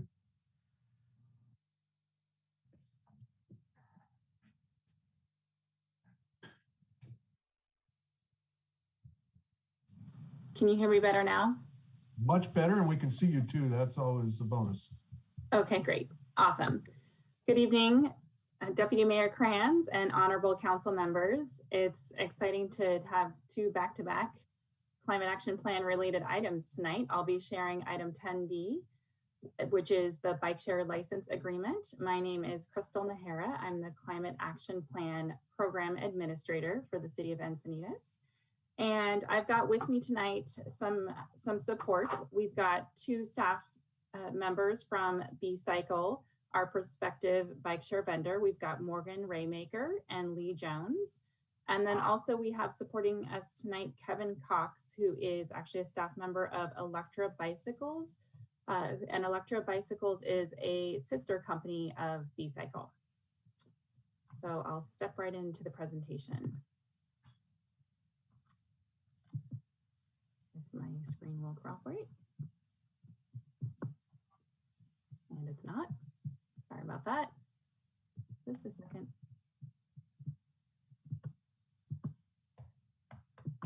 There we go. Okay. So the recommended action tonight is to execute a license agreement with B Cycle LLC to operate the North County Coastal Bike Share Pilot Program in the city of Encinitas. And I'll give you just a little bit of background on how far along we've come with the development of a bike share program. Staff began back in 2018 with the development of a memorandum of understanding with some of our fellow North County cities. We were all interested at the time to develop a shared bike share program amongst our multiple cities. And so we entered into an MOU. And then shortly thereafter realized that we needed to have some organization and a few rules around bike share. So we as a city developed and adopted a bike share ordinance. And the gist of that ordinance is that it regulates and limits bike share to just one vendor. And that vendor must execute a license agreement with the city in order to operate in our city. And then all the rules related to the program would be within that agreement. And so shortly thereafter in May 2019, after an RFP process with the cities, we had multiple vendors respond and we selected a vendor, Gotcha Ride, if you'll recall. We actually executed an agreement with Gotcha Ride and attempted to launch a program with Gotcha. It turned out that we were unsuccessful. Gotcha requested termination of their agreement due to supply chain issues and partially due to COVID-19 issues. So we terminated that agreement and then sought interest from the remaining vendors that had proposed on the RFP. And thankfully, B Cycle was still interested and had a program that was very similar to the one Gotcha was offering, and actually has some additional features that we were very happy as staff to be able to propose tonight. So I will share with you some of the program specifications and some of the details of the agreement. And then after this, I'll pass it over to B-Cycle to dive into their program a little bit more. So theirs is a docked system. It has these docking stations where all the bikes would be parked when they're not in use. And they have, all of their bikes are electric pedal assist bikes. So it's easier on our hills to get up and down, which will be nice. This will be a 1-year pilot program with options built into the agreement for 3 1-year extensions, as long as both parties agree to continue the program. At launch, we will be launching 100 bikes at approximately 10 stations and no more than 170 docks. So the docks are the individual bike rack looking things, and then a station is considered a set of multiple docks kind of in one location. And then in order to locate those stations, the vendor will need to get an approved encroachment permit from the city. So city staff will work with the vendor to locate these stations in the appropriate locations throughout our city. And then the vendor would be responsible for operation and maintenance of the program. They would be, it's built into the agreement to have a 2-hour complaint response time. And then on off business hours, there is an emergency contact in case there's any emergencies with perhaps the bikes being in the wrong location or something like that. There is built into the agreement a requirement for the vendor to provide safety education and outreach as it relates to bicycle riding. And the program does only allow riders of 18 years or older to ride the bikes. And there is a speed limit on the bikes of 17 miles an hour. So if you get going faster than that, the bike will actually stop helping you pedal. Advertising will be allowed on the bikes. That's part of the business model for the vendor in order to generate revenue to support the program. But there are some restrictions. The advertising would only be on the bikes. We actually have sign code restrictions that don't allow signage on the equipment, the stationary equipment itself. So the bikes though will be permitted. And then embedded in the agreement is of course indemnity, an insurance clause, and a requirement for a user agreement, and all that keeps the liability on the vendor and not the city. And then lastly, there is a requirement to provide privacy controlled data, and that will allow the city and SANDAG to support future development of bike infrastructure based on the information and data that we can learn from this program. So now let me share with you. I'm going to stop sharing this screen really quick and just show you kind of a live action of bike in motion. We were fortunate enough, B-Cycle shared a couple of the bikes early on. They were at City Hall for a few days, and I shared to council members that if you wanted to try the bikes out, you could. So here's just a quick shot. Can you see the screen now? Yep. For the video. Okay. So here's a shot of the bikes at City Hall.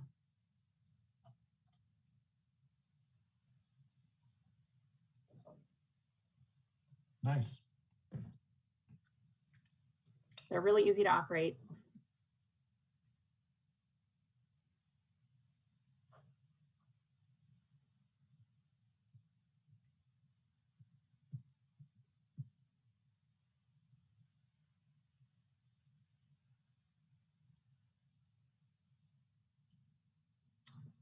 All right. So with that, I'll actually pass it over to B-Cycle to share their presentation and give you some more detail. Great, thank you, Crystal. Thank you, Crystal. Thanks all. I'm going to share my screen really quick here. I am Morgan Raymaker. I'm the Executive Director of B-Cycle. And just to kick off a little bit of how we're going to get started, tell you a little bit about us, and then some details about the program.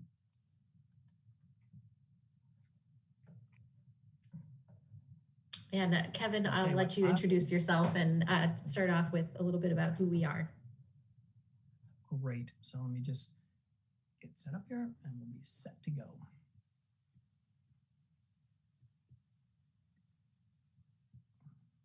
All right. So good evening, Deputy Mayor Krantz and council members. As you heard from Crystal, my name is Kevin Cox. I'm the president of the Electra Bicycle Company. We're headquartered right here on the 101 in Encinitas. So at Electra, we've been part of the Encinitas community since we launched the company 28 years ago in 1993. So of course, we like to consider ourselves locals. In 2014, we were acquired by the best bike brand in the world, that's Trek Bikes. And so it's super good fit for us. Both Trek and Electra are committed to getting more people on bikes more often. And we do that because we know that the bike is a very simple solution to many of today's very complex problems. Problems like climate change, traffic congestion, and obesity, just to name a few. Another company that's part of the Trek family is B-Cycle. And of course, you heard here with me tonight is Lee Jones. He's the director of sales, and Morgan Raymaker, who you're meeting here, the executive director of B-Cycle. So listen, I'm not going to take up much more of your time, but I'm just super excited to have Morgan walk you through a quick presentation. This opportunity is just going to be one more way that we can get more people on bikes in our awesome city.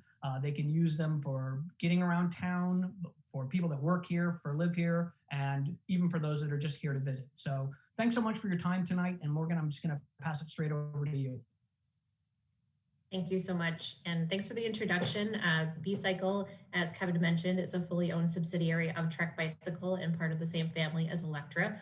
We are a bike share provider that's been around since 2008, and we're very excited to be able to revisit this opportunity in Encinitas. So starting out, just want to give you a little sense of timeline. If we are successful in getting approval from you all today, we will move quickly in finalizing an agreement and moving forward to get the program off the ground. We've helped launch over 50 bike share programs across the country since our inception. So we've got it down pretty well to hire a local team, focusing on setting up that local office. We know it's important to have that local component, and kind of finalizing those station locations and getting permits would be the next immediate steps. From there, we'd start to build up the fleet of bikes and reach out to the community to make sure everyone understands how it works, safety and other tips, as Crystal mentioned, and then get ready to launch. The local focus, as I mentioned, is really important to us. So there would be a dedicated local team that would be managing this program, and their shop would be in Encinitas. They'd be kind of embedded within the Electra team. So you really get a little bit of the best of both worlds here, that there's a local focus, but there's also national support.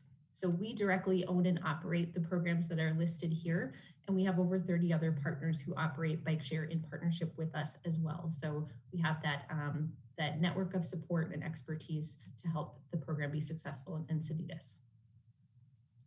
Just a little bit about Trek and B-Cycle as part of that and how we think about our team members.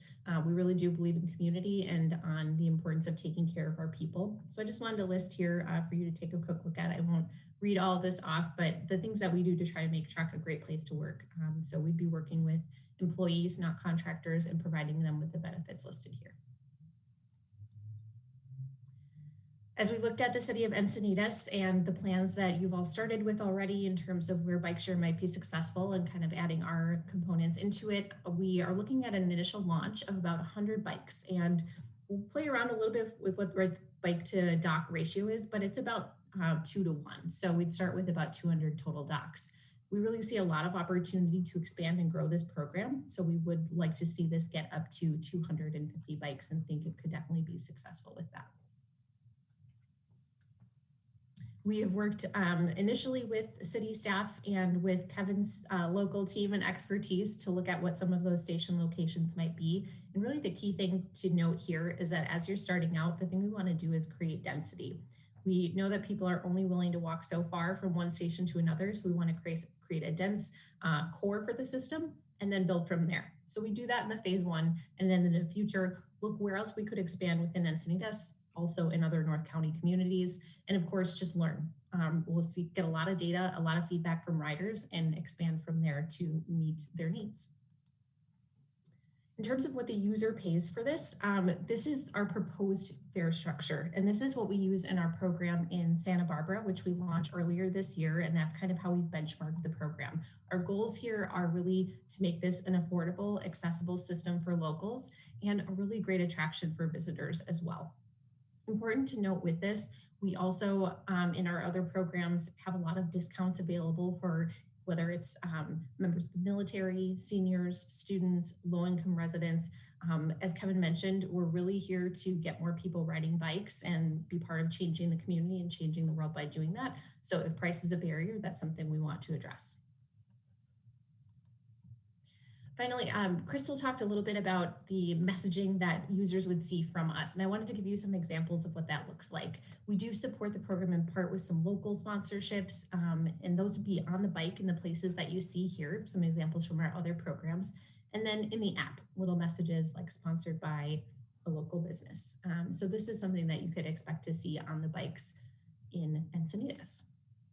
Finally, I just wanted to share a little bit more of a visual. It always helps to see it in real life of what those docking stations look like. So these lovely photos are from our new program in Santa Barbara. And you can note the flexible nature of these docking stations, that you can have just a couple in a place where it makes sense. And here we've taken advantage of, looking at how we can help revitalize downtown with a streetery program and co-locating, but just a lot of options that we can work with.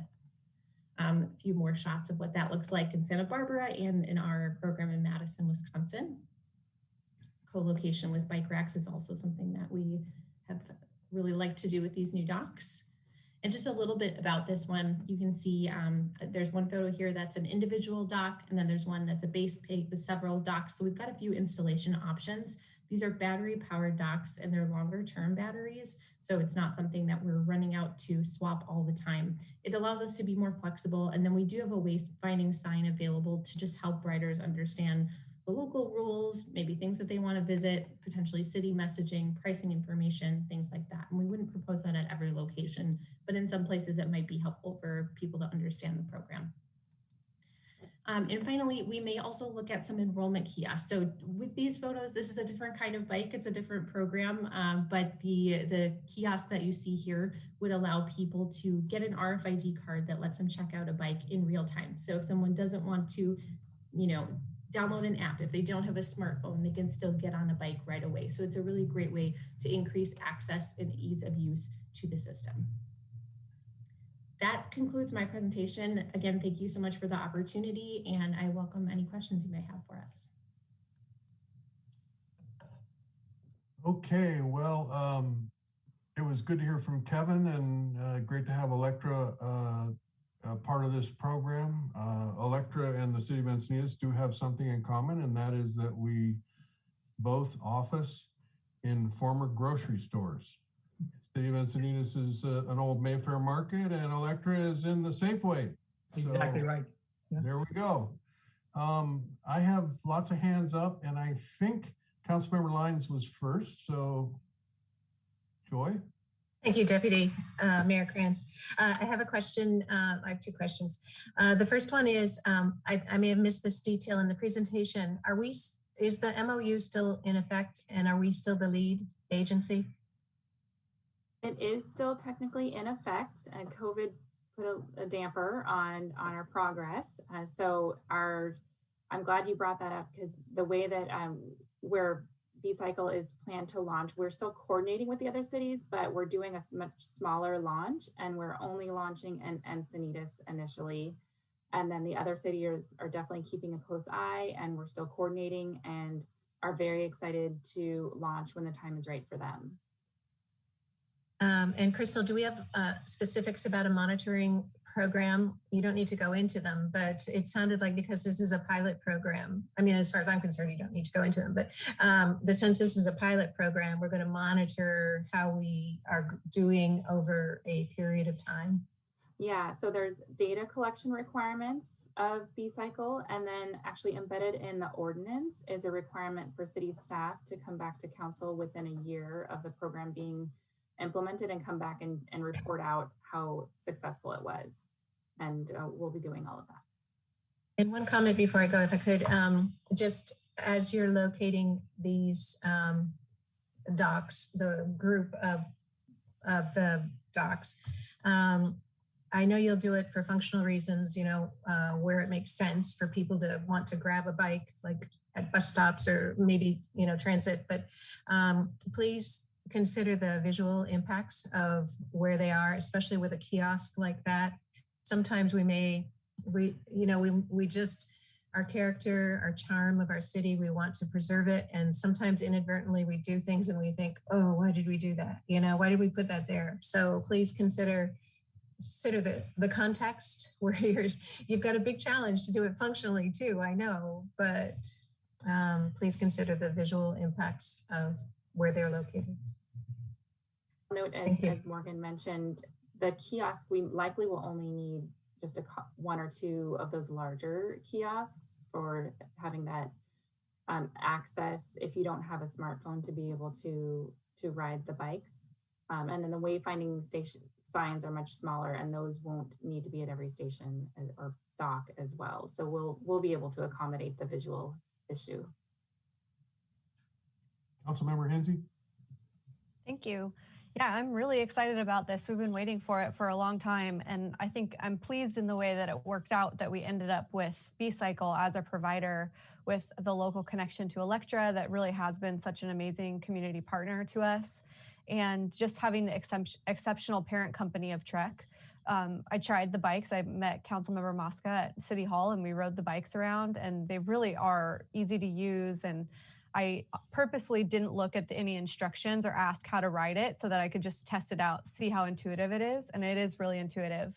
So just a couple questions. My mom would like me to ask, is there an option for the electric trikes? Do you have any of those in your fleet that we could test on our streets? We currently don't. And you know, I would pass that to Morgan to find out if that's been an ask in other cities. But you know, Kelly, I certainly know that there's a need, and it's something that we've been talking about at Electra, really looking at what we're calling e-mobility. So we've been messing around with some ideas either around trike or other sorts of stability sort of devices that can help people get around, but currently there's not one in the current program. Okay, well, when it becomes available, I hope that we will receive one or two. I'm also curious to know, it sounds like if somebody doesn't have a phone or a credit card, they have to visit that kiosk. Do they have to visit that kiosk every time they want to make a trip, or can they purchase something that would allow them to ride the bike in multiple places without having to return to that kiosk every time? It's a great question. If they visit the kiosk one time, they can get an RFID card. It's dispensed right from the kiosk. And then in the future, they can just go straight to a dock and check the bike out with that card. They can also do that by signing up online. It just takes a while. We have to send them the card then versus getting it immediately. I see. Okay. And then my last question is, part of your rollout includes community engagement. Would you explain a little bit about what you have in mind to activate the community in that way? Yeah, great question. We really want to work closely with the city to identify a great rollout plan. Part of it being a brand new program for bike share overall in the community is just understanding how it works, and then how e-bikes work, what the rules are, how to be safe, all those kinds of things. So in other cities, we've done a mixture of in-person events when that's safe to do and deemed a good measure to take, but outdoor kind of things where we're meeting one-on-one with folks and introducing them to the program, building up a social media, website, email marketing campaign where we can share information, share things like how-to videos, safety videos on riding e-bikes. We also put information in the bike baskets itself about just safety tips and things like that. But I think that we hope to be able to do a little bit of safe in-person educational things, but then also a broader marketing plan that would be more virtual in nature. Yeah, the other possibility that we're running down the road on right now is we've secured a booth at the first Encinitas Cruise Night, which is coming up starting in June. And so I think we'll be having a B-Cycle booth at every cruise night during the summer. And that will give us a chance to really talk to a bunch of folks face-to-face about the program, how it works, give out literature, et cetera, et cetera. So it'll be a coming soon to your favorite city sort of thing, but I think it'll be a great place and a good opportunity to get out in front of a lot of local folks as well. Yeah, that's a great idea. And maybe you want to also consider a booth at the farmers market where so many people opt to bike and walk there and struggle with parking all the time. Great idea. Yeah. Thank you. Councilmember Mosca. Yeah, I too am just really excited, excited for this partnership, excited to support this partnership and get moving on this. I remember it seems like eons ago when Kelly was with the Main Street and I was a new city council member and we were at committee meetings kind of talking about getting this off the ground for the first time. And unfortunately, some things didn't work out with the other vendor, but the story here seems even better in terms of the narrative that's coming together. And so I'm over the moon here with this and thinking that this is just a really awesome deal. And so looking forward to supporting it. Just a couple of questions. We talked about, Joy had kind of hit on some of the infrastructure. So first I want to ask, are we going to have some viewing of this kind of where the docking stations are going to go? Because I really have some ideas. I'll put it out there that I'm very fond of the eastern portion of the city, and I don't see much around El Camino Real, which is our highest sales tax producing area of the city. So lots of people shopping. So definitely want to link that in, and lots of kids going to school down at Maricosta. I don't really see anything down there. We're going to be investing in active transportation route down Manchester to connect the school. And so this would be a great opportunity for kids that may be taking the coaster and get off, and they can take the bike down to Maricosta College. So definitely want to have some feedback and just kind of some back and forth on any kind of final plan. And I realize this is the pilot, but it would be nice to kind of just, see that and work with you guys on that. All right. And then in terms of infrastructure, I think previously we had been talking about kind of geofencing. And I know, that there are some folks that are fond of it and some folks that are not. But I wonder if we could in the future look at some sort of hybrid of a geofencing model together with infrastructure, just to avoid a tremendous amount of infrastructure in the city. And also making it as convenient as possible for folks to bring their bikes back to a certain location so that we get just really high levels of compliance.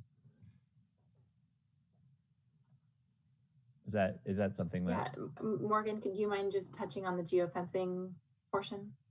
Sure thing. Yes. And I should give a little bit of background too. I think when we first proposed a program here, it was with the traditional bike share docking system that we have in most of our cities across the country. It's very infrastructure heavy, takes up a lot of space. It's hard to get it in the right spots. And the docks that you saw today are kind of our answer to the combination of the reliability of dock-based bike share, which we know drives higher ridership in order and reliability, but also that need and desire from both riders and cities to have more flexibility, to your point, making sure the ability to end a ride where you want to is there. So the nature of these docks being, you could put two in front of a coffee shop, things like that, really kind of changes the game, and we think provides a good best of both worlds. So that's kind of our solution. We don't have geofencing capabilities at this time because we do want to keep that order and reliability and accountability of dock-based bike share, but very sensitive to your interest in that flexibility. So we'd love to work with you on station locations as well, to your other point.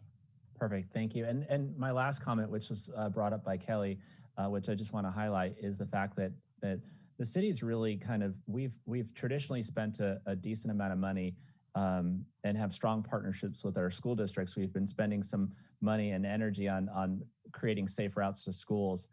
And recently, through Kelly's leadership, we've been talking about not just the infrastructure to be able to facilitate those safe rides, but also the non-infrastructure, the education. And so there are a lot of groups that are coming together. I see Christine Schindler on the call here, Bike Walk Encinitas. There's a lot of groups that are coming together that are already kind of promoting this kind of soft approach, this non-infrastructure approach. And so I'm hoping that that we don't go and reinvent the wheel, but that we actually work with Kelly and others that have been at the at the helm of this, leading this effort in the city, because they already know what the different funding streams are out there, and they know the principals, the teachers, and all of the different folks in the community who to connect with. Awesome. Yep. Thank you. Councilman Mosca, those are all really good points. So to reiterate what Morgan said, definitely would love to get some face-to-face time and kind of walk through the map a little bit. I think, we're taking a first cut at it, but could definitely use your experience and knowledge, especially in your district for sure. And then of course, the whole thing with the geofencing and, the current state of document, I'd love to talk further about that with you as well too when we have more time. So there's definitely some pros and cons, but I think you'll find this kind of the best of both for where the technology exists for today.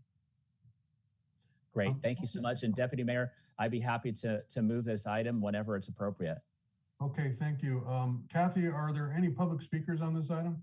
I do not show anyone registered to speak on this item. Christine Schindler texted me that she was trying to speak on the bike proclamation, and that she actually does have some things to say on this item, and that she would like that chance if she gets it. Okay, that's up to Deputy Mayor Kranz. She's not on my list, but yeah, I don't see any reason why not. Christine, you can start when ready. Okay, I appreciate it. Hopefully I can get this all in 3 minutes, because I wanted to speak for the proclamation and the food waste and this item. So I'll start with this item. So kudos to Crystal Najira for your perseverance and your patience and your persistence. And I appreciate she has reached out to Encinitas Bike Walk to get our input about bike share station locations and also bike parking. So I really appreciate that. I'm speaking though as a East Encinitas resident and not Encinitas Bike Walk, because our group has different feelings. So I just have to say I'm speaking for myself. This is awesome. I'm so happy this is finally taking place. I love it that Trek, B-Cycle, and Electra are now on board. The best bike share program I've seen, and I've seen a lot, is in my little town of Jackson, Michigan, and it has Trek bike share bikes. And I love the sleekness of the new docking stations and the fact that we're being highly methodical about how we're doing this. One vendor, pilot program, certain number of bikes. We learned from what happened in the city of San Diego. So the only thing I need to say is just education, education, education. So we've done things related to e-bike education. We're doing more related to e-bike education. However, we're going to have to certainly fold that into this process as well. So I just want to say that. I don't want to say anything negative. I was a little surprised by the rates, but that'll all flush out. This is public health. This is connecting in your community in a different way. This is convenience. This is increased mobility, active transportation. This is all fantastic. So if I can have a couple more minutes. Food waste, really good information. So happy this is finally happening. The people that were naysayers, basically what they need, right, is education. So the fact that Jessica, I basically, if I was going to speak after her, I was going to say what she said, because Jessica Toth spoke to the other two that had negative comments and really didn't understand what this is going to do for us. It's going to lighten up our landfills, which is highly needed, and it's going to put the organic waste in a more useful place. And I love that we're also making progress as far as edible food recovery. So that is all so positive, so happy. And Councilmember or Deputy Mayor Kranz, thank you. May Bike Month proclamation. We're halfway through the month, but the entire month every year is May Bike Month. This year we're doing it a little different. So they're having a Bike Anywhere week, which is this week. But generally in May, we have Bike to Work Day and Bike to School Day, but every day is a day where you can ride your bike. So just like Earth Day, every day is Earth Day, every day is a day to ride your bike. Thanks for the time. Thank you, Councilmember Kelly, to make sure that I got to be heard. I registered, I'm in. I don't understand why it's not showing me as registered, so. I think you have to register with Kathy before you log into the meeting so that Kathy. I did. I I registered think there was just some yesterday. miscommunication. She was registered as a panelist, but not as a speaker on other items. I was Okay. registered both, but that's fine. You guys gave me the time and I appreciate it. So cheering you on like usual. Thank you. Yes, thank you. I appreciate all your advocacy for all things environmental and active transportation. So thanks for that. A couple quick questions. We're calling it a pilot program, but looking at the map with all of the pins across the country, it's pretty clear that you've got a track record on this, and I'm assuming we're going to be the beneficiary of lessons learned in these other cities. Is that a correct assumption on my part? Yes, absolutely. Thanks for that. We do definitely take a long-term view in the communities that we're in. Many are hitting their 10-year anniversary this year, which is pretty exciting. And we work really hard to make the connections across the different programs too, so they can share information. We're not reinventing the wheel in every community. And we really hope that this is a very successful pilot for everyone that can continue well beyond the initial term. And does a rider have to have an empty dock in order to return the bike? In other words, say for example, your docks are at the transit center downtown, and a greater number of riders return their bike to the transit station.